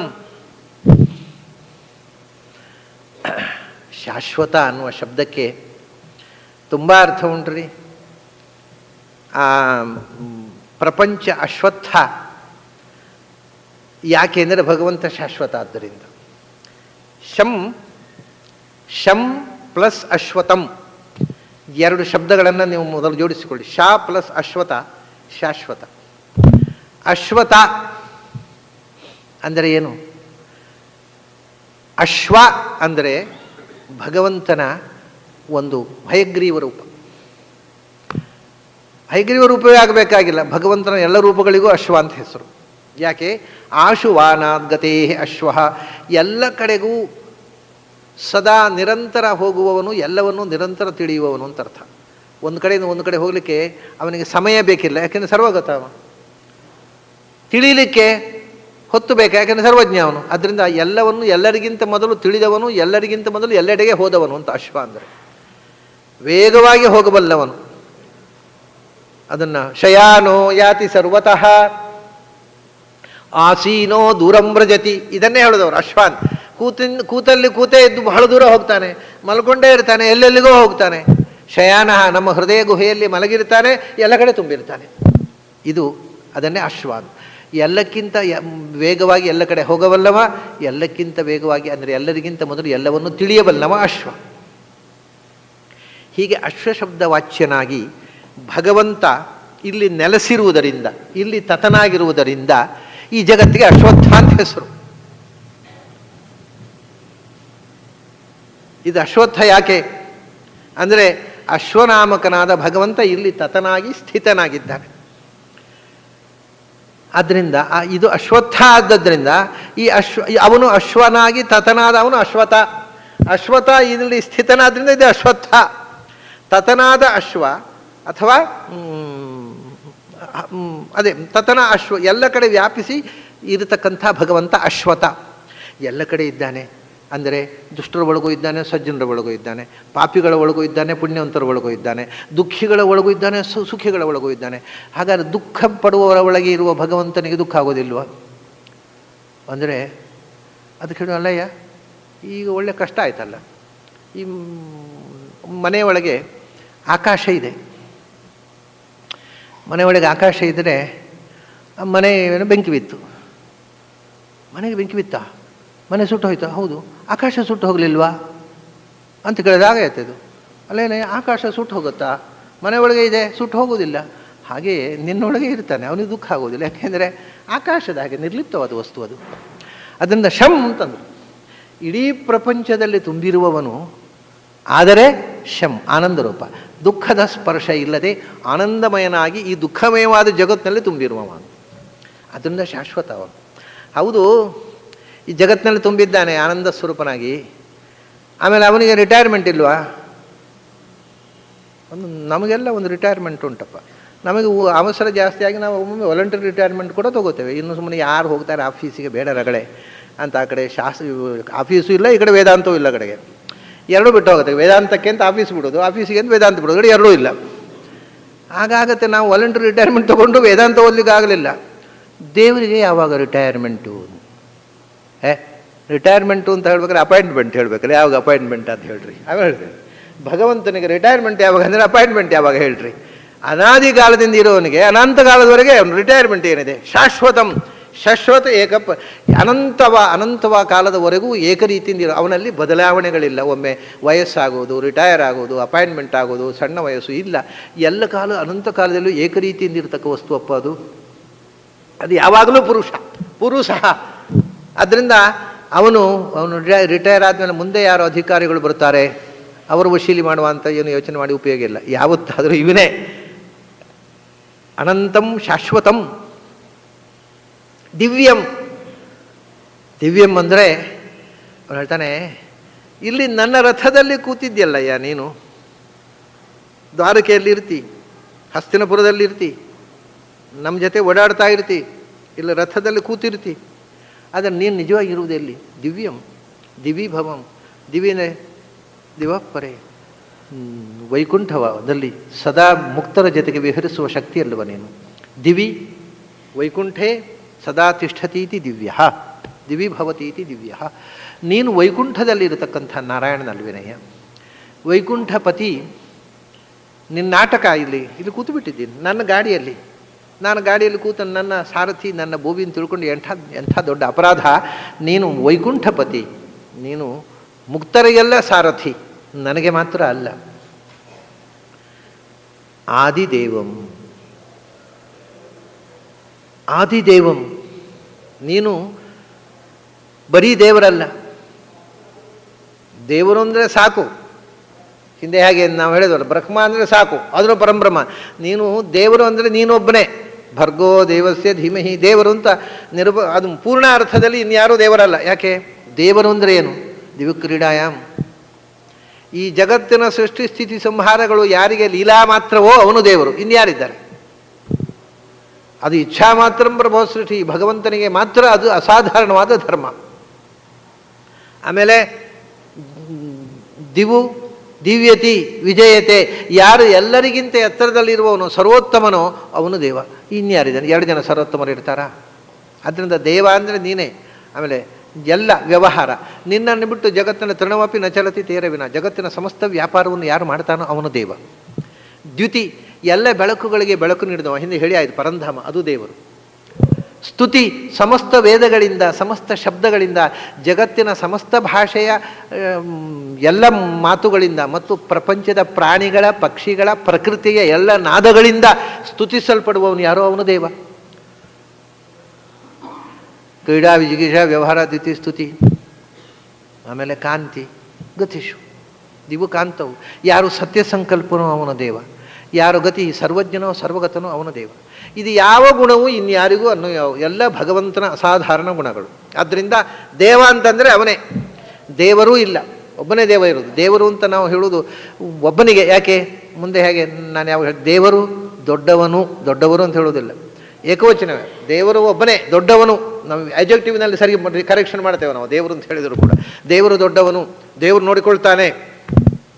ಅದರಿಂದ ಬಹುವಚನ ಹೇಳಿದ್ದು ಗೌರವದಿಂದ ಹೇಳಿದರೂ ವ್ಯಕ್ತಿ ಒಬ್ಬನೇ. ಆದರೆ ಒಂದು ಸಂಗತಿ, ನಿನ್ನ ಅನಂತರ ನೀನು ಅನೇಕ ದೇವತೆಗಳನ್ನು ಸೃಷ್ಟಿ ಮಾಡಿದಿ. ಅವರು ಕೂಡ ಒಂದು ದೃಷ್ಟಿಯಿಂದ ನಮ್ಮ ಪಾಲಿಗೆ ದೇವತೆಗಳು. ಅವರು ನಿನ್ನಿಂದ ಸೃಷ್ಟರಾದವರು, ಸೃಷ್ಟಿಸಿದ ಸಂಹಾರಗಳನ್ನು ಲೀಲಾಮಾತೆಯಿಂದ ಮಾಡ್ತಕ್ಕವ ನೀನು ಒಬ್ಬನೇ. ಆದರೂ ಕೂಡ ನಿನ್ನ ಅನಂತರ ನಿನ್ನ ಆಜ್ಞಾನುಸಾರವಾಗಿ ಸೃಷ್ಟಿ ಮಾಡ್ತಕ್ಕ ಚತುರ್ಮುಖ ಇದ್ದಾನೆ, ನಿನ್ನ ಮಾಧ್ಯಮವಾಗಿ ಸಂಹಾರ ಮಾಡ್ತಕ್ಕಂಥ ಶಿವ ಇದ್ದಾನೆ, ಒಳಗೆ ಇದ್ದು ನೇಮನ ಮಾಡ್ತಕ್ಕಂಥ ನಮ್ಮ ಮನಸ್ಸಿನಲ್ಲಿ ಕೂತು ನಮ್ಮ ಅಂತರಂಗದಲ್ಲಿ ಕೂತು ನಮ್ಮ ಉಸಿರಾಟವನ್ನು ನಿಯಂತ್ರಿಸಿ ನಮ್ಮನ್ನು ಬದುಕಿಸುವ ನಮ್ಮನ್ನು ರಕ್ಷಣೆ ಮಾಡ್ತಕ್ಕಂಥ ಪ್ರಾಣದೇವರಿದ್ದಾರೆ. ಇಂದ್ರಾ ದೇವತೆಗಳು ಎಲ್ಲ ಅವರನ್ನು ದೇವತೆಗಳು, ಅಮರಾಹ ನಿರ್ಜರಾಹ ದೇವಾಹ, ಅವರನ್ನು ದೇವತೆಗಳು ಅಂತ ನಾವು ಸಂಸ್ಥೆಯಲ್ಲಿ ಕರೀತಾರೆ. ದೇವಾಹ ಇದು ವಿಶೇಷ. ಸಂಸ್ಕೃತದಲ್ಲಿ ದೇವರು ಅಂತ ಬಹುವಚನ ಪ್ರಯೋಗ ಮಾಡಲಿಕ್ಕಿಲ್ಲ ದೇವರಿಗೆ. ಮತ್ತು ದೇವಹ ದೇವತೆಗಳಿಗೆ ಆಗುವಾಗ ದೇವಾಹ ಬಹುವಚನ ಪ್ರಯೋಗ ಮಾಡಿದರೆ ಅವರು 2ನೇ ದರ್ಜೆಯ ದೇವತೆಗಳು ಅಂತ ಅರ್ಥ, ಇನ್ಫೀರಿಯರ್ ಕ್ವಾಲಿಟಿ. ಏಕವಚನ ಪ್ರಯೋಗ ದೇವಹ ಅಂದರೆ ಪರಮಾತ್ಮ ಅಂತ ಅರ್ಥ. ಸಂಸ್ಥೆಯಲ್ಲಿ ಪರಮಾತ್ಮನಿಗೆ ಬಹುವಚನ ಪ್ರಯೋಗ ದೇವಾಹ ಅಂತ ಹೇಳಲಿಕ್ಕಿಲ್ಲ, ಕನ್ನಡದಲ್ಲಿ ಮಾತ್ರ ದೇವರು. ಅದನ್ನು ಸಂಸ್ಥೆಯಲ್ಲಿ ಕನ್ನಡದಲ್ಲಿ ಬರೆದು ತರ್ಜುಮೆ ಮಾಡಿಕೊಡ್ರಿ ಆಚಾರ್ಯರಿಂದ, ದೇವಾಹ ಅಂತ ತರ್ಜುಮೆ ಮಾಡಿಬಿಡ್ರು. ದೇವಹ, ದೇವರು ರಕ್ಷಿಸರಿ, ದೇವಹ ರಕ್ಷದು, ದೇವಾಹ ರಕ್ಷಂದು ಅಂತ ಅನುವಾದ ಮಾಡಲಿಕ್ಕೆ ಬರೋದಿಲ್ಲ. ಅಂದರೆ ಒಬ್ಬ ವ್ಯಕ್ತಿಯನ್ನು ಏಕವಚನದಲ್ಲೇ ಹೇಳುವಂಥದ್ದು. ಅದು ಬಹುವಚನ ಹೇಳಿದ ಕೂಡಲೇ ಗುರವು ನಮಗೆ ಪಾಠ ಹೇಳಿದ ಆಚಾರ್ಯರಿಗೆ ಮತ್ತು ನಮ್ಮ ಸ್ವಂತಕ್ಕಾಗುವಾಗ ಬಹುವಚನ ಪ್ರಯೋಗಿಸ್ಬೋದು ಅಂತ ಹೇಳ್ತಾರೆ. ಇಲ್ಲದಿದ್ದರೆ ಸಂಸ್ಕೃತದಲ್ಲಿ ದೇವರಿಗೆ ಕೂಡ ಬಹುವಚನ ಪ್ರಯೋಗ ಮಾಡಲಿಕ್ಕಿಲ್ಲ, ಏಕವಚನ. ಆದ್ದರಿಂದ ನಿನ್ನ ಅನಂತರ ನಿನ್ನಿಂದ ಸೃಷ್ಟರಾದಂಥ ದೇವತೆಗಳು ಬಹಳ ಮಂದಿ ಇರಬಹುದು. ಆದರೆ ಆ ಯಾವ ದೇವತೆಗಳು ಇಲ್ಲದೇ ಇದ್ದಾಗಿದ್ದ ದೇವರು ಯಾರು? ಅನ್ನವೇ ವ್ಯತಿರೇಕಾಭ್ಯಾಮ್ಯತ್ಯ ಸರ್ವತ್ರ ಸರ್ವದಾ, ಯಾವುದೂ ಇಲ್ಲದೇ ಇದ್ದಾಗ, ಎಲ್ಲಕ್ಕಿಂತ ಮೊದಲು ಇನ್ನು ಯಾವುದೂ ಸೃಷ್ಟಿಯೇ ಆಗದೇ ಇದ್ದಾಗ, ದೇವರೊಬ್ಬ ಇದ್ದಾನೆ ಅಂತ ಕಾಣುವ ಕಣ್ಣು ಇಲ್ಲದೇ ಇದ್ದಾಗಲೂ ಇದ್ದವ ಯಾರು? ಅದು ನೀನು ಇದ್ದದ್ದು. ನಾ ಸದಾಸಿ ನೋ ಸದಾಸಿ ತದಾನೀಂ, ಅದು ನೀನು ಆದಿದೇವ. ಈ ಜಗತ್ತು ಸೃಷ್ಟಿಯಾಗುವುದಕ್ಕಿಂತಲೂ ಮೊದಲು ಇದ್ದವ. ಆದ್ದರಿಂದಲೇ ನೀನು ಇಡೀ ಜಗತ್ತಿನ ಎಲ್ಲರಿಗೂ ಆದಿ ಕಾರಣ. ಆದಿ ಅನ್ನೋದಕ್ಕೆ ಮೊದಲು ಅಂತ ಅರ್ಥ, ಇನ್ನೊಂದರ್ಥ ಕಾರಣ. ಎಲ್ಲರಿಗೂ ಎಲ್ಲರಿಗಿಂತ ಮೊದಲು ನೀನೊಬ್ಬನೇ ಇದ್ದದ್ದು, ನೀನೇ ಮಾಡಿ, ಇನ್ಯಾರು ಇಲ್ಲೇ ಇಲ್ಲ.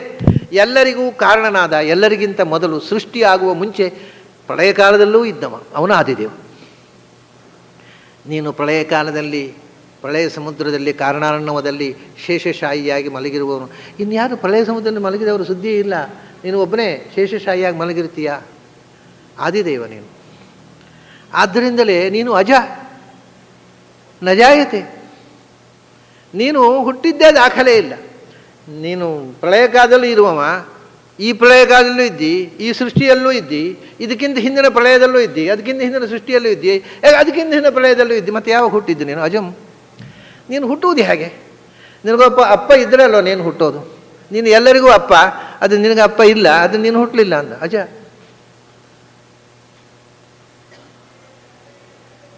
ಆದರೆ ನೀನು ಹುಟ್ಟುವುದಿಲ್ಲ, ಅದನ್ನು ಹುಡ್ತಿಯಿಂದ ನೀನು ಹುಟ್ಟುತ್ತಿ ಹೇಗೆ? ವಿಭುಂ ವಿವಿಧತೆಯ ಭವತಿ, ಏನು ರೂಪಗಳು, ಏನು ಅವತಾರಗಳು, ಮತ್ಸ್ಯ ಏನು, ಕೂರ್ಮ ಏನು, ವರಾಹ ಏನು, ನರಸಿಂಹ ಏನು, ಪರಶುರಾಮ, ವಾಮನ ಏನು, ಪರಶುರಾಮ, ರಾಮ ಏನು, ಕೃಷ್ಣ ಏನು, ಬುದ್ಧ ಏನು, ಕಲಿಕಿ ಏನು, ಅದು ಬಿಟ್ಟು ಏನೇನೋ ಇದು 10 ಅವತಾರಗಳು. 10 ಅವತಾರಗಳು ಅಂದರೆ ವೈವಸ್ವತ ಮನ್ವಂತರದಲ್ಲಿ ಆದಂತಹ 10 ಅವತಾರಗಳು. ಅದಕ್ಕೊಂದು ವಿಶೇಷ ಉಂಟು. ಈ 10 ಅವತಾರಗಳನ್ನು ಪ್ರತ್ಯೇಕ ಹೇಳಲಿಕ್ಕೆ ಭೃಗು ಶಾಪದಿಂದ ಬೇಕು ಅಂತ ಭೃಗು ಮುನಿಗೆ ಬುದ್ಧಿಗೆಡಿಸಿ ಶಾಪ ಕೊಡುವಂತೆ ಮಾಡಿ, ನೀನು ಭೂಮಿಯಲ್ಲಿ ಹುಟ್ಟು ಅಂತ ಶಾಪ ಅವನು ಕೊಟ್ಟ ಹಾಗೆ ಮಾಡಿ, ಶಾಪ ಕೊಟ್ಟ ಪಾಪ ಅವನಿಗೆ ಬಂತು. ಇವನಿಗೆ ಲೀಲೆಯಿಂದ 10 ಅವತಾರ ಮಾಡಿದ. ಇದು ಅಯ್ಯೋ ಭೃಗು ಋಷಿಗಳ ಶಾಪಪ್ಪ, ನಾ ಏನು ಮಾಡಲಿ ಅಂತ ನಾಟಕ. ಯಾರ ಶಾಪ ಇವನಿಗೆ ತಟ್ಟತ್ತೆ ಹೇಳಿ? ಹೀಗೆ 10 ಅವತಾರಗಳು ಭೃಗು ಶಾಪದಿಂದ ಬಂದ ಅವತಾರಗಳು. ಅದಕ್ಕೋಸ್ಕರ ಅದನ್ನು ಪ್ರತ್ಯೇಕ 10. ಆಮೇಲೆ ಈ ಮನ್ವಂತರದಲ್ಲಿ ಇನ್ನೂ ಅವತಾರ, ವೇದವ್ಯಾಸರಿದ್ದಾರೆ, ಧನ್ವಂತರಿ ಇದ್ದಾನೆ, ಮೋಹಿನಿ, ಈ ಎಲ್ಲ ಅವತಾರಗಳು. ಹಿಂದಿನ ಮನ್ವಂತರ ತಗೊಂಡ್ರೆ ಸ್ವಾಮಿ ಮನ್ವಂತರಿ, ಕಪಿಲ, ದತ್ತಾತ್ರೇಯ, ಋಷಭ, ಏನೇನೇನೇನೇನೋ ಅವತಾರಗಳನ್ನು ಭಗವಂತ ಮಾಡಿದ. ಮೈಥರೇಯ, ಏನು ಅವತಾರಗಳು ಅದನ್ನು ಹೇಳ್ತಾನೆ. ವಿಭುಂ, ನೀನು ಹುಟ್ಟಲಿಲ್ಲ, ಅದು ಎಷ್ಟು ರೂಪಗಳಿಂದ ಹುಟ್ಟಿ ಬಂದಿ ಈ ಜಗತ್ತಿನಲ್ಲಿ. ಅಷ್ಟೇ ಅಲ್ಲ, ಇದು ಹೊರಗಿನ ಕಥೆ ಆಯಿತು, ಅವತಾರ ರೂಪ. ಅಷ್ಟೇ ಅಲ್ಲ, ಮತ್ತೆ ಒಂದೊಂದು ಮಗು ಹುಟ್ಟುವಾಗಲೂ ಆ ಮಗುವಿನ ಒಳಗೆ ಕೂತು ನೀನು ಹುಟ್ಟುತ್ತೀಯಲ್ಲೋ. ನಾವೆಲ್ಲ ಎಲ್ಲೋ ಒಮ್ಮೆ ಹುಟ್ಟಿ ಒಮ್ಮೆ ಸಾಯ್ದಾದ್ರೆ, ನೀನು ಪ್ರತಿಕ್ಷಣ ಹುಟ್ಟುತ್ತಾ ಇದ್ದಿ. ಎಷ್ಟು ಜನ ಮಕ್ಕಳು ಈ ಭೂಮಿಯಲ್ಲಿ ಹುಟ್ಟಿ ಬಂದರೋ ಅವರೊಳಗೆ ಬಿಂಬರೂಪದಿಂದ ಇದ್ದು ಹುಟ್ಟುವನು ನೀನು. ನವೋ ನವೋ ಭವತಿ ಜಾಯಮಾನ, ಪ್ರತಿ ಬಾರಿ ಹುಟ್ಟುತ್ತಿ, ಹೊಸ ರೂಪದಿಂದ ಕಾಣಿಸಿಕೊಳ್ತಿ. ನಿನಗೆ ಎಷ್ಟು ಹುಟ್ಟು, ವಿವಿಧವಾದ ಭವನ, ಅನಂತ ರೂಪಗಳಿಂದ ಈ ಭೂಮಿಯಲ್ಲಿ ಕಾಣಿಸಿಕೊಳ್ತಾ ಇದ್ದಿ. ಆದರೂ ಎಂದೂ ನೀನು ಹುಟ್ಟಿದವನಲ್ಲ. ಎಷ್ಟು ಅದ್ಭುತವಾದ ಒಂದು ಭಗವತ್ ತತ್ವದ ಚಿಂತನೆಯನ್ನು ಕೊಟ್ಟ ನೋಡಿ ಅರ್ಜುನ. ಭಗವದ್ಗೀತೆ ಕೇಳಿದ್ದು ಸಾರ್ಥಕ ಅನ್ನಿಸುವಷ್ಟು ಭಗವಂತನ ಚಿಂತನೆಯನ್ನು ಕ್ರೀಮ್ ಕೊಟ್ಟುಬಿಟ್ಟ. ಪುರುಷಂ ಶಾಶ್ವತಂ ದಿವ್ಯಂ ಆದಿದೇವಂ ಅಜಂ ವಿಭುಂ, ಇದು ನನ್ನ ಮಾತಲ್ಲ ಅಂದ. ಯಾಕೆಂದ್ರೆ ನನ್ನದೇ ಮಾತನ್ನು, ನನ್ನ ಆವೇಶ, ನನ್ನ ಭ್ರಮೆ, ಏನೋ ನನ್ನ ಪೈಕಿಯವನು ಕೃಷ್ಣ. ಆದ್ದರಿಂದ ಈ ಗುರುಭಕ್ತಿಯಿಂದ ಶಿಷ್ಯರಿಗೆ ಗಂಡಾಗೆ ಕೃಷ್ಣ ಅಂದರೆ ಏನೋ ಅರ್ಜುನಿಗೆ ಏನೇನೋ ಕಂಡಿತು ಅಂದರೆ ಅಲ್ಲ. ಮತ್ತು ಆಹುಸ್ತ್ವಾಂ ಋಷಯ, ಈ ಮಾತು ನನ್ನದಲ್ಲ, ನೀನು ಪುರುಷ, ನೀನು ಶಾಶ್ವತ, ನೀನು ದಿವ್ಯ, ನೀನು ಆದಿದೇವ, ನೀನು ಅಜ, ನೀನು ವಿಭೂಂತ ಸಮಸ್ತ ಜ್ಞಾನಿಗಳು ಸಾರ್ತಾ ಇದ್ದಾರೆ. ಆಹುಸ್ತ್ವಾಂ ಋಷಯ ಸರ್ವೇ. ಋಷಿಗಳು ಅಂದರೆ ಯಾರಯ್ಯ? ಎಲ್ಲ ನೀವು ಸುಮ್ಮನೆ ಗಡ್ಡ ಬಿಟ್ಟವ್ರನ್ನೆಲ್ಲ ಋಷಿಗಳಂತ ಹೇಳ್ತೀರಿ, ಅವ್ರಿಗೆ ಜ್ಞಾನ ಉಂಟು ಅಂತ ಏನು ಗ್ಯಾರಂಟಿ? ಜ್ಞಾನಿಗಳ ಹಾಗೆ ನಾಟಕ ಮಾಡೋರೇ ಜಾಸ್ತಿ. ಅವನು ನಂಬುದು ಯಾರು? ಅದು ಹೇಳ್ತಾರೆ ದೇವರ್ಷಿ ನಾರದಸ್ತಥ. ಎಲ್ಲ ಅಂತಿಂಥ ಋಷಿಗಳಲ್ಲಪ್ಪ. ಇದು ಗಡ್ಡ ಬಿಟ್ಟು ಸರ್ಟಿಫಿಕೇಟ್ ಯಾರಿಂದೋ ನನಗೊಂದು ಋಷಿಗಳು ಅಂತ ಪ್ರಶಸ್ತಿ ಪತ್ರ ಕೊಡಿಂದ ಪ್ರಶಸ್ತಿ ಪತ್ರ ತಗೊಂಡ ಋಷಿ ಅಲ್ಲ. ಮತ್ತೆ ಸ್ವಯಂ ನಾರದ ಮಹಾದೊಡ್ಡ ಭಗವಂತನ ಜ್ಞಾನಿ ಅನ್ನುವಂಥದ್ದು ಸರ್ವಶಾಸ್ತ್ರ ಪ್ರಸಿದ್ಧ. ದೇವಋಷಿ ಅವನು ಮನುಷ್ಯಲೋಕದ ಋಷಿ ಅಲ್ಲ, ದೇವಲೋಕದ ಋಷಿ. ದೇವತಾ ತಾರತಮ್ಯದಲ್ಲಿ ಅವನ ಹೆಸರು ಸೇರಿ ಹೋಗಿದೆ. ಅದರಿಂದ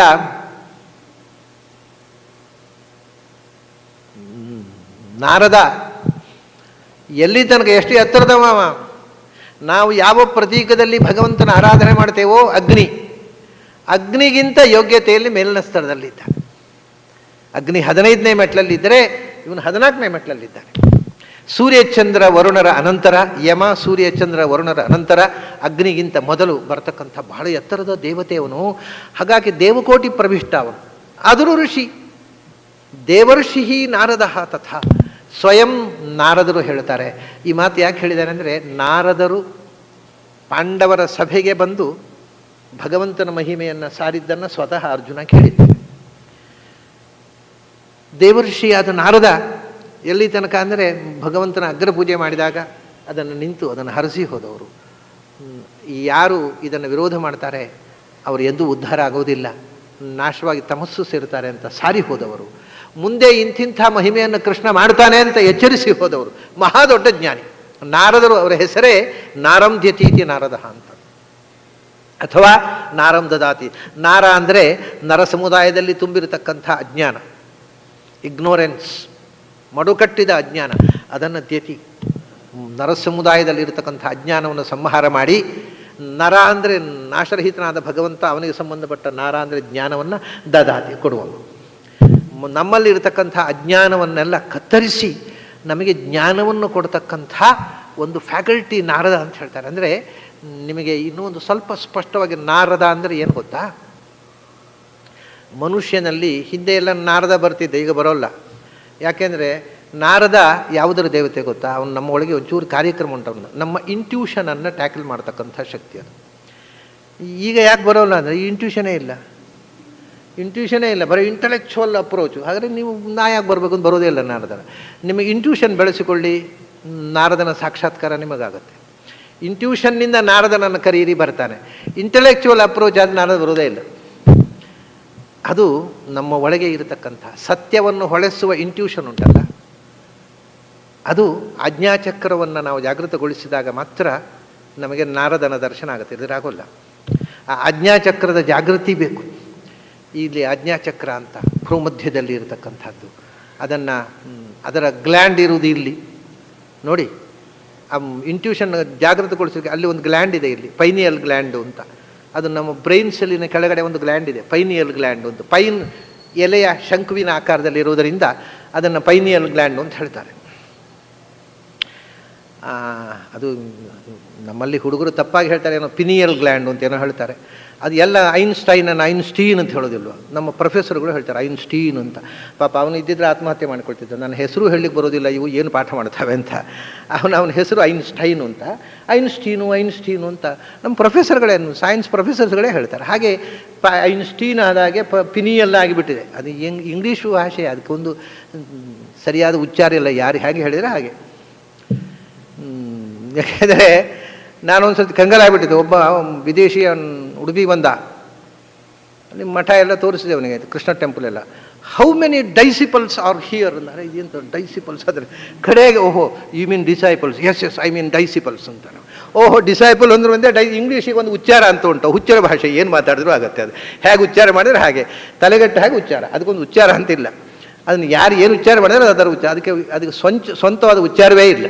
ಯಾಕೆಂದರೆ ಸ್ವಂತ ಭಾಷೆ ಅಲ್ಲ ಅದು, ಯಾರ್ಯಾರ್ದೋ ಕದ್ದು ಬರೆದ ಭಾಷೆ, ಯಾವ್ಯಾವುದೋ ಭಾಷೆಯಿಂದ ಕದ್ದು ತಂದ ಶಬ್ದಗಳಿರುವುದು ಅದರಲ್ಲಿ. ಹಾಗಾಗಿ ಇಲ್ಲಿದೆ ಪೈನಿಯಲ್ ಗ್ಲ್ಯಾಂಡು ಅಂತ. ಆ ಪೈನಿಯಲ್ ಗ್ಲ್ಯಾಂಡ್ಗೆ ಸಂಬಂಧಪಟ್ಟಿರತಕ್ಕಂಥ ಸ್ವಿಚ್ ಇರುವುದು ಇಲ್ಲಿ. ಇದನ್ನು ಕಂಟ್ರೋಲ್ ಮಾಡ್ತಕ್ಕಂಥ ಶಕ್ತಿ ನಾರದ. ಈ ಸ್ವಿಚ್ ಅವನು ಆನ್ ಮಾಡಿಬಿಟ್ರೆ ಇಲ್ಲಿ ಪೈನಿಯಲ್ ಗ್ಲ್ಯಾಂಡ್ ಆಜ್ಞಾಚಕ್ರ. ನಿಮಗೆ you will get messages, do this and don't do this.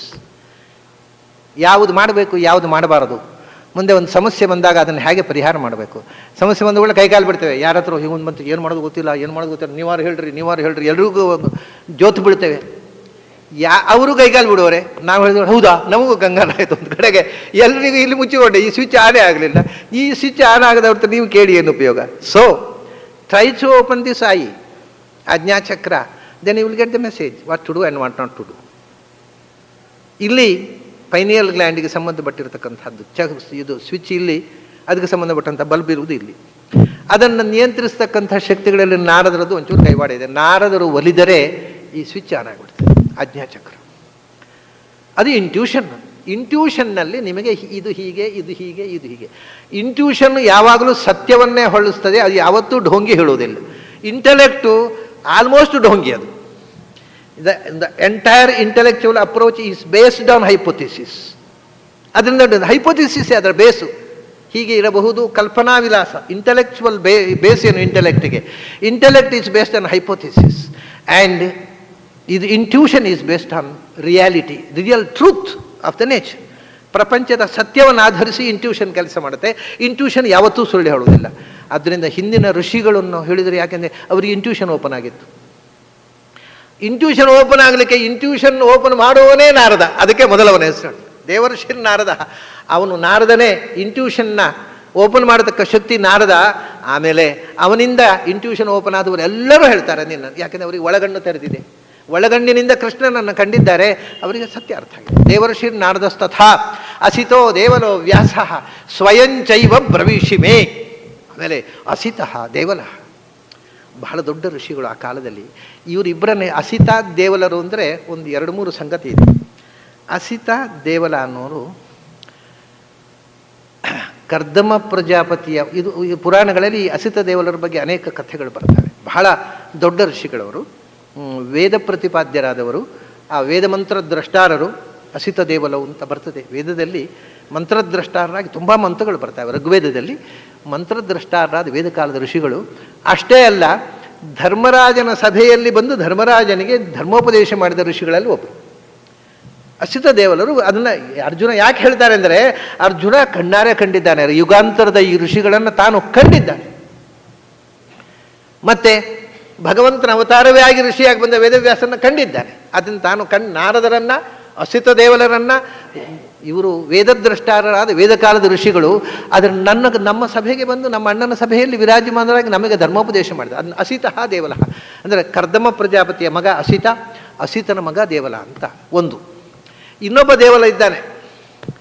ಆಮೇಲೆ ಇನ್ನೊಬ್ಬ ದೇವಲ ಇರೋದರಿಂದ ಈ ಒಬ್ಬ ದೇವಲ ಎರಡು ದೇವಲರಿದ್ದರಿಂದ ಕೆಲವೊಮ್ಮೆ ಅಸಿತ ದೇವಲ ಅಂತ ಒಬ್ಬನನ್ನೇ ಕೂಡ ಹೇಳ್ತಾರೆ.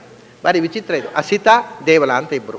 ಅಸಿತ ದೇವಲ ಅಪ್ಪ ಮಗ ಒಂದು ಪರಂಪರೆಯಲ್ಲಿದ್ದಾರೆ. ಅಸಿತ ಅಪ್ಪ, ದೇವಲ ಅಂತ ಮಗ. ಭಾರಿ ದೊಡ್ಡ ಋಷಿಗಳಿವರು. ದೇವಋಷಿಗಳ ಸಾಲಿನಲ್ಲಿ ನಿಲ್ಲುವರು. ಬರೇ ಭೂಲೋಕದ ಋಷಿಗಳಲ್ಲ. ಯಾಕೆಂದರೆ ಭಗವಂತನ ಕಪಿಲಾವತಾರ ಆದದ್ದು ಕರ್ದಮನಿಂದ. ಅವನ ಮಗ ಅಸಿತ. ಅಂದರೆ ಅಸಿತ ನಾಮಕ ಋಷಿ ಕಪಿಲ ನಾಮಕ ಭಗವಂತನ ಸೋದರ ಅನ್ನೋ ಅರ್ಥ ಬರುವ ರೀತಿಯಲ್ಲಿ ಪುರಾಣಗಳ ಉಲ್ಲೇಖ ಇದೆ. ಅವನ ಮಗ ದೇವಲ. ಇವರು ದೇವಋಷಿಗಳ ನಾರದನ ಸಾಲಿನಲ್ಲಿ ನಿಲ್ಲುವ ಋಷಿಗಳು, ಬರೇ ಭೂಲೋಕದ ಋಷಿಗಳಲ್ಲ. ಆಮೇಲೆ ಇನ್ನೊಬ್ಬ ದೇವಲ ಇದ್ದಾನೆ. ಪ್ರಾಯ ಆ ದೇವಲ ಅಲ್ಲ ಇವ ಅಂತ ಹೇಳೋದಕ್ಕೋಸ್ಕರ ಇರಬಹುದು. ಯಾಕೆಂದರೆ ಅದು ಹಿಂದೆಲ್ಲ ಹೇಳ್ತಾರೆ. ಏನು ಅಂದರೆ ಒಬ್ಬ ವ್ಯಕ್ತಿಯ ಹೆಸರು ಹೇಳ್ಬೇಕಾದ್ರೆ ಒಂದೇ ಹೆಸರಿನವರಿಬ್ಬರು ಇದ್ದರೆ ಅವ್ರಿಗೇನಾದರೂ ಒಂದು ಮಾಂಡೂಕೇಯ ಅಂತ ಒಬ್ಬ ಋಷಿ ಇದ್ದಾನೆ. ಮಾಂಡೂಕೇಯ ಅಂತ ಹೆಸರಿನವ್ರು ಇಬ್ಬರು ಇದ್ರು. ಏನು ಮಾಡೋದು? ಅದಕ್ಕೆ ಹ್ರಸ್ವ ಮಾಂಡೂಕೇಯ ಅದಲ್ಲಪ್ಪ, ಅವನು ಉದ್ದದ ಮಾಂಡುಕೇಯ ಅಲ್ಲ, ಕುಳ್ಳ ಮಾಂಡುಕೇಯ. ಹ್ರಸ್ವ ಮಾಂಡುಕೇಯ ನೋಡಿ, ಹಿಂದಿನವರು ಅದನ್ನು ವ್ಯಕ್ತಿಯ ಪರಿಚಯ ಮಾಡೋದಕ್ಕೋಸ್ಕರ ಹ್ರಸ್ವ ಮಾಂಡುಕೇಯ. ನಾವು ಆ ಕುಳ್ಳ ಮಾಂಡುಕೇಯನ ಬಗ್ಗೆ ಹೇಳ್ತಾ ಇರೋದು, ಇವನಲ್ಲ. ಹಾಗೆಯೇ ಇಬ್ಬರು ದೇವಲರು ಇರ್ಬೋದಯ್ಯ. ನಾವು ಅಸಿತ ದೇವಲರ, ಆ ಬಿಳಿ ದೇವಲಲ್ಲ, ಕಪ್ಪು ದೇವಲ. ಇದು ಅಸಿತ ದೇವಲ. ಅವ್ರು ಬಿಳಿ ಬಣ್ಣದವ ಅಲ್ಲ ನಾವು ಹೇಳ್ತಾ ಇರೋದು. ಕಪ್ಪು ಬಣ್ಣದ ದೇವಲ ಇದ್ದಾನಲ್ವ ಅವನ ಅಪ್ಪನೂ ಅಸಿತ, ಇವನೂ ಅಸಿತ. ಹೀಗೆ ಬಹಳ ವೇದಮಂತ್ರ ದೃಷ್ಟಾರಾದ ದೊಡ್ಡ ಋಷಿಗಳು ತಾನು ತನ್ನ ಅಣ್ಣನ ರಾಜ್ಯಸಭೆಯಲ್ಲಿ ಕಂಡ ಋಷಿಗಳು, ಅವರನ್ನು ಮಾತ್ರ ಉಲ್ಲೇಖ ಮಾಡ್ತಾರೆ. ಅಂಥ ವೇದದ್ರಷ್ಟಾರಾದ ಋಷಿಗಳು. ಅದಾಯಿತು. ವ್ಯಾಸ, ವೇದವ್ಯಾಸರು ವೇದ ವಿಭಾಗ ಮಾಡಿದವರು, 18 ಪುರಾಣಗಳನ್ನು ಜಗತ್ತಿಗೆ ಕೊಟ್ಟವರು, ಮಹಾಭಾರತವನ್ನು ಕೊಟ್ಟವರು, ಪಂಚಮ ವೇದ. ಅಷ್ಟೇ ಅಲ್ಲ, ಸ್ವತಃ ಭಗವಂತನ ಅವತಾರ. ಅವರು ಭಗವಂತನ ಅವತಾರವೇ ಭಗವಂತನ ಬಗ್ಗೆ ಹೇಳಿದ ಮಾತಿದು. ವೇದವ್ಯಾಸರು ಬಂದು ನಮಗೆ ನೀತಿ ಬೋಧೆ ಮಾಡಿದ್ದಾರೆ. ನಾವು ವೇದವ್ಯಾಸರ ಹತ್ರ ಹೋಗಿ ಪಾಠ ಕಲ್ತಿದ್ದೇವೆ. ವೇದವ್ಯಾಸರು ನಮ್ಮ ಮನೆಗೆ ಬಂದಿದ್ದು, ನಮ್ಮ ಅರಮನೆಯಲ್ಲಿ ನಿಂತು ನಮಗೆ ಬೋಧನೆ ಮಾಡಿದ್ದಾರೆ. ಎಲ್ಲ ಸಂದರ್ಭಗಳಲ್ಲೂ ಕೃಷ್ಣನ ಬಗ್ಗೆ ನಮಗೆ ತಿಳಿದ ಸಂಗತಿ ವ್ಯಾಸರು ಹೇಳಿದ್ದು ಇದನ್ನೇ. ಇಷ್ಟೆಲ್ಲ ಜನ ಹೇಳಿದ ಮೇಲೆ ನನಗೆ ಸ್ವಯಂ ಈಗ ನೀನೇ ಹೇಳ್ತಾ ಇದ್ದೆ, ನಾನೇ ಸರ್ವಧಾರಕನಾದ ಶಕ್ತಿ, ನಾನು ನಿನ್ನನ್ನು ಉದ್ಧಾರ ಮಾಡ್ತೀನಿ, ನನ್ನನ್ನು ನಂಬು ಅಂತ. ಸ್ವಯಂಚೈವ ಬ್ರವೀಷಿಮೆ. ಈಗ ಇಲ್ಲದೇ ಇದ್ದರೆ ಏನಾಗಿತ್ತು ಅಂದರೆ, ಆಗ ನಾನು ಅಭಿಮಾನದಿಂದ ಹೇಳೋದು ಅಂತ ನನಗೆ ಭ್ರಮೆ. ನನಗೆ ನಿನ್ನೆ ಎತ್ತರ ಗೊತ್ತಿತ್ತು, ಅದು ನನ್ನದೇ ಅಭಿಮಾನದಿಂದ ಕಾಣುವುದೇನೋ ಅಂತ. ಆಮೇಲೆ ನೀನೇ ಹೇಳಿಕೊಂಡು, ಅಯ್ಯೋ ಅವನ ಬಗ್ಗೆ ಅವನೇ ಹೇಳಿಕೊಳ್ತಾನೆ ಅಂತ ಏನೋ ಆಗ್ತಿತ್ತೋ ಏನೋ. ಈಗ ಹಾಗಲ್ಲ, ನಿನ್ನ ಬಗ್ಗೆ ಎಲ್ಲರೂ ಹೇಳುವುದನ್ನೇ ನೀನು ಹೇಳುವುದು. ಅದರಿಂದ ಅದು ಆತ್ಮಸ್ತವನ ಅಲ್ಲ, ನಿನ್ನ ಬಗ್ಗೆ ನೀನೇ ಕೊಚ್ಚಿಕೊಂಡದ್ದಲ್ಲ.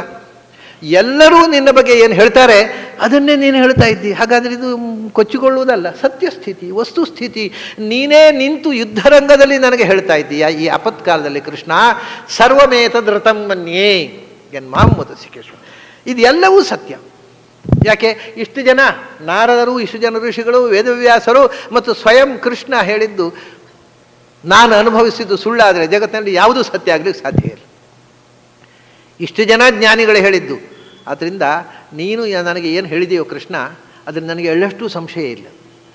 ಯಾಕೆಂದರೆ ಇದು ಎಲ್ಲ ಋಷಿಗಳು ಜ್ಞಾನಿಗಳು ಇದನ್ನು ಒಪ್ಪಿದ್ದನ್ನು ನೀನು ನನಗೆ ಹೇಳಿದ್ದೀನಿ. ನೀನೇನು ಯಾರು ಹೇಳದ ವಿಷಯ ಹೊಸದಾಗಿ ನಿನ್ನ ಬಗ್ಗೆ ಏನೂ ಹೇಳಿಕೊಳ್ಳಿಲ್ಲ. ಅವರು ಹೇಳಿದ ಶತಾಂಶವೂ ನೀನು ಹೇಳಿಕೊಳ್ಳಿಲ್ಲ. ಸರ್ವಮೇತದೃತಂ, ನೀನು ಹೇಳಿದ ಎಲ್ಲವೂ ಯಥಾರ್ಥ.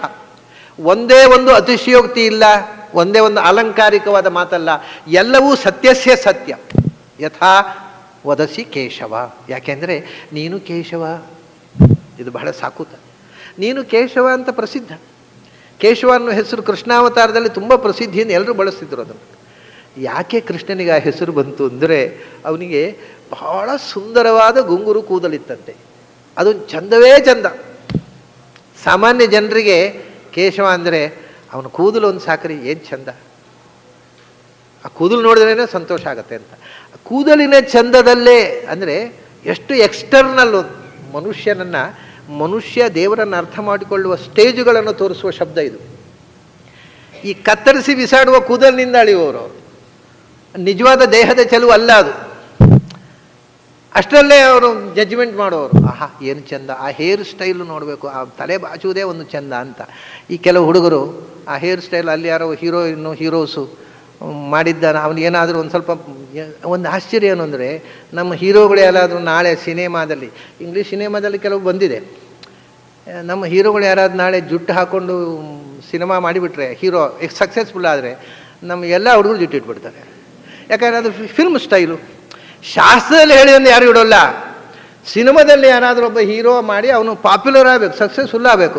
ಆಮೇಲೆ ಹುಡುಗರು ಇಡ್ತಾರೆ. ಇಡದೇ ಇದ್ದರೆ ಹುಡುಗಿಯರು ಬಿಡೋಲ್ಲ, ನನಗೆ ಜುಟ್ಟಿದ್ದ ಹುಡುಗನೇ ಆಗಬೇಕು, ಆ ಹೀರೋ ಇದ್ದಲ್ಲ ಸಿನಿಮಾದಲ್ಲಿ ಅಂಥ ಹುಡುಗನೇ ಆಗಬೇಕು, ಇವ್ನು ಜುಟ್ಟಿಲ್ಲ ಈ ಗಂಡ ಬೇಡ ಅಂಚೂರು ಮಾಡ್ತವೆ. ಕಡೆಗೆ ಹುಡುಗರ ಜುಟ್ಟು ಹುಡುಗಿಯರ ಕೈಯಲ್ಲಿದೆ. ಈಗ ಹುಡುಗಿಯರು ಜುಟ್ಟಿದ್ದ ಗಂಡ ಆಗಬೇಕು ಹೇಳಿದ್ರೆ ಎಲ್ಲ ಹುಡುಗರು ಜುಟ್ಟು ಇಡ್ತವೆ. ಯಾವ ಪಂಡಿತರು ಹೇಳಿದ್ರು ಇಡೋಲ್ಲ, ಯಾವ ಸ್ವಾಮಿಗಳು ಹೇಳಿದ್ರು ಇಡೋಲ್ಲ. ಇದು ಹ್ಯೂಮನ್ ಸೈಕಾಲಜಿ.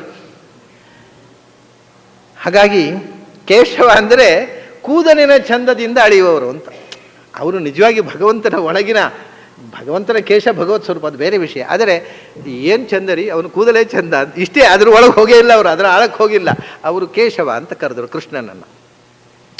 ಇನ್ನು ಸ್ವಲ್ಪ ಕೆಳಗೆ ಹೋದವರು, ಏನ್ರಿ ಅವನು ಚಿಕ್ಕ ವಯಸ್ಸಿನಲ್ಲಿ ಬೃಂದಾವನಕ್ಕೆ ಅವನು ಅಕ್ರೂರ ಕರ್ಕೊಂಡು ಹೋಗ್ಲಿಕ್ಕೆ ಬಂದ ಬಿಲ್ಲ ಹಬ್ಬಕ್ಕೆ ಅಂತ. ಬರೋ ಮುಂಚೆ ಅವನು ಕೇಶಿ ಅಂತ ಕುದುರೆ ರೂಪದಿಂದ ಒಬ್ಬ ಹಸುರ ಬಂದ. ಆ ಹಸುರನನ್ನು ಈ ಹುಡುಗ 9-10 ವರ್ಷದ ಹುಡುಗ, ಆ ವರ ಅದಮ್ಯವಾದಂಥ ಶಕ್ತಿಯ ಹಸುರ, ಅವಧ್ಯತ್ವ ವರ ಇರತಕ್ಕಂಥ ಹಸುರ, ಅವನ್ನ ಈ 10 ವರ್ಷದ ಹುಡುಗ ಕೊಂದೇ ಬಿಟ್ಟ. ಕೇಶಿನಂ ವಧತಿ, ವಧತಿ ಅಂತ ಲೋಕದಲ್ಲಿ ಪ್ರಯೋಗ ಇಲ್ಲ, ಅಥವಾ ಅನ್ನಂತ ಬರೀತಾರೆ. ಯಾಕಂದರೆ ಆ ಧಾತುವನ್ನು ಬಿಟ್ಟುಬಿಟ್ಟಿದ್ದಾರೆ ನಮ್ಮ ವ್ಯಾಕರಣದವರು. ಕೇಶಿಯನ್ನು ಕೊಂದವ, ಕೇಶಿಯನ್ನು ಕೊಂದವ. ಅವರು ಕೂದಲಿನ ಸ್ವಲ್ಪ ಹೊಡೋರು, ಏನಪ್ಪಾ 10-11 ವರ್ಷದಲ್ಲಿ ಕೇಶಿಯನ್ನು ಕೊಂದವ. ಅಷ್ಟೇ ಅಲ್ಲ, ಮತ್ತು ಕೇಶಿ ಅಸ್ಯಾಸ್ತೀತಿ ಕೇಶಃ, ಕೇಶಿ ಉಳ್ಳವ ಕೇಶ, ಕೇಶಿಯನ್ನು ಸಾಕಿದವ ಯಾರು, ಕಂಸ, ಅವನು ಕೇಶ, ಅವನನ್ನು ಕೊಂದವ. ಕಂಸನನ್ನು ಕೊಂದವಪ್ಪ ಇವನು ಅಂತ. ಅಲ್ಲಿಂದ ಇದು ಎಲ್ಲ ಅರ್ಥದಲ್ಲೂ ಕೃಷ್ಣನನ್ನು ಕೇಶವ ಕೇಶವ ಅಂತ ಕರೆದರು.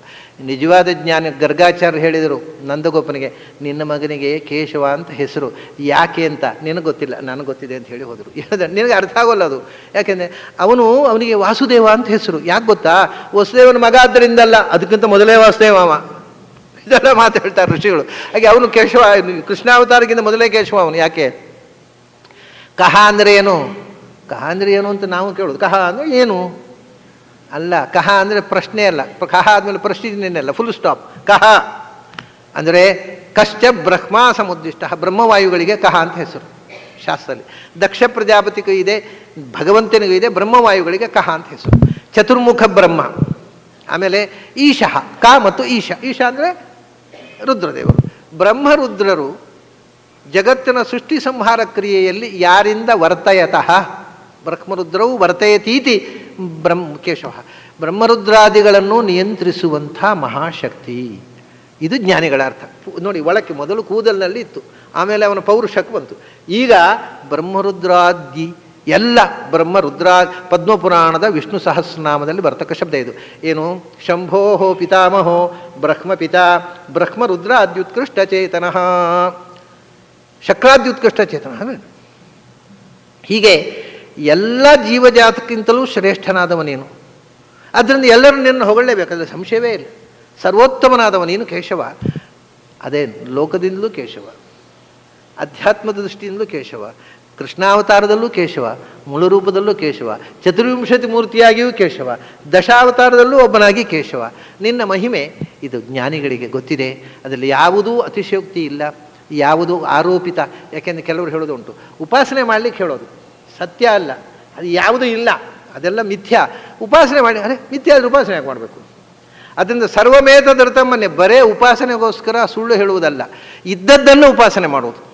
ಅದನ್ನ ಏನು ನಾನು ಹೇಳಿದೆ ಅದೆಲ್ಲವೂ ಸತ್ಯ. ಯಾಕೆಂದರೆ ಎಲ್ಲ ಋಷಿಗಳು ಹೇಳಿದ್ದು ನೀನು ಒಪ್ಪಿಕೊಂಡದ್ದು, ನೀನೇ ಸ್ವತಃ ಹೇಳಿದ್ದು. ಎಲ್ಲ ಋಷಿಗಳು ಸ್ವಯಂ ಭಗವಂತನ ಸರ್ವೋತ್ತಮ ಭಕ್ತರು ಅಂತ 3 ಲೋಕದಲ್ಲಿಯೂ ಖ್ಯಾತರಾದ ನಾರದರು ಒಪ್ಪಿದ್ದು. ಅದರಿಂದ ಇದು ಸುಳ್ಳಲ್ಲ. ಅಂಥ ನಿನಗೆ ನಮಸ್ಕಾರ ಅಂತ. ಸರ್ವಮೇತದ ತಮ್ಮನ್ನೇ ಯನ್ಮಾಂ ವದಸಿ ಕೇಶವ ಅಂತ ಕೃಷ್ಣನನ್ನು ಅನನ್ಯ ಭಕ್ತಿಯಿಂದ ಪ್ರಾರ್ಥಿಸಿ, ಮುಂದೆ ಏನೋ ಪ್ರಶ್ನೆ ಹಾಕ್ತಾನೆ. ಇನ್ನೂ ಒಂದು ಶ್ಲೋಕದಲ್ಲಿ ಇನ್ನೂ ಕೆಲವು ಮಾತುಗಳನ್ನು, ಕೃಷ್ಣನ ಬಗ್ಗೆ ಅಜೆಕ್ಟಿವ್ಸ್ ಹಾಕಿ ತೃಪ್ತಿ ಆಗೋದಿಲ್ಲ ಅವನಿಗೆ. ಇನ್ನೊಂದು ಶ್ಲೋಕ ತುಂಬ ಅವನು ಹೇಳ್ತಾನೆ, ಸ್ವಯಮೇವ ಆತ್ಮನಾತ್ಮಾನಂ ವೇತ್ತತ್ವಂ ಪುರುಷೋತ್ತಮ ಭೂತಭಾವನ ಭೂತೇಶ ದೇವದೇವ ಜಗತ್ಪತೆ ಬರೀ ಕೃಷ್ಣನ ವಿಶೇಷಣಗಳನ್ನು ಇನ್ನಷ್ಟು ಹೇಳ್ತಾನೆ. ಆಮೇಲೆ ನಿನ್ನ ಮಹಿಮೆಯನ್ನು ನನಗೆ ಇನ್ನಷ್ಟು ತಿಳಿಸು ಅಂತ ಪ್ರಾರ್ಥಿಸಿಕೊಳ್ತಾನೆ. ಆ ಮುಂದಿನ ಭಾಗವನ್ನು ನಾವು ನಾಳೆ ಸಂಜೆ ಸೇರಿದಾಗ ನೋಡೋಣ. ಅಲ್ಲಿ ತನಕ ನಿಮಗೆಲ್ಲ ಅಭಿನಂದನೆಗಳು ಮತ್ತು ಅಭಿವಂದನೆಗಳು.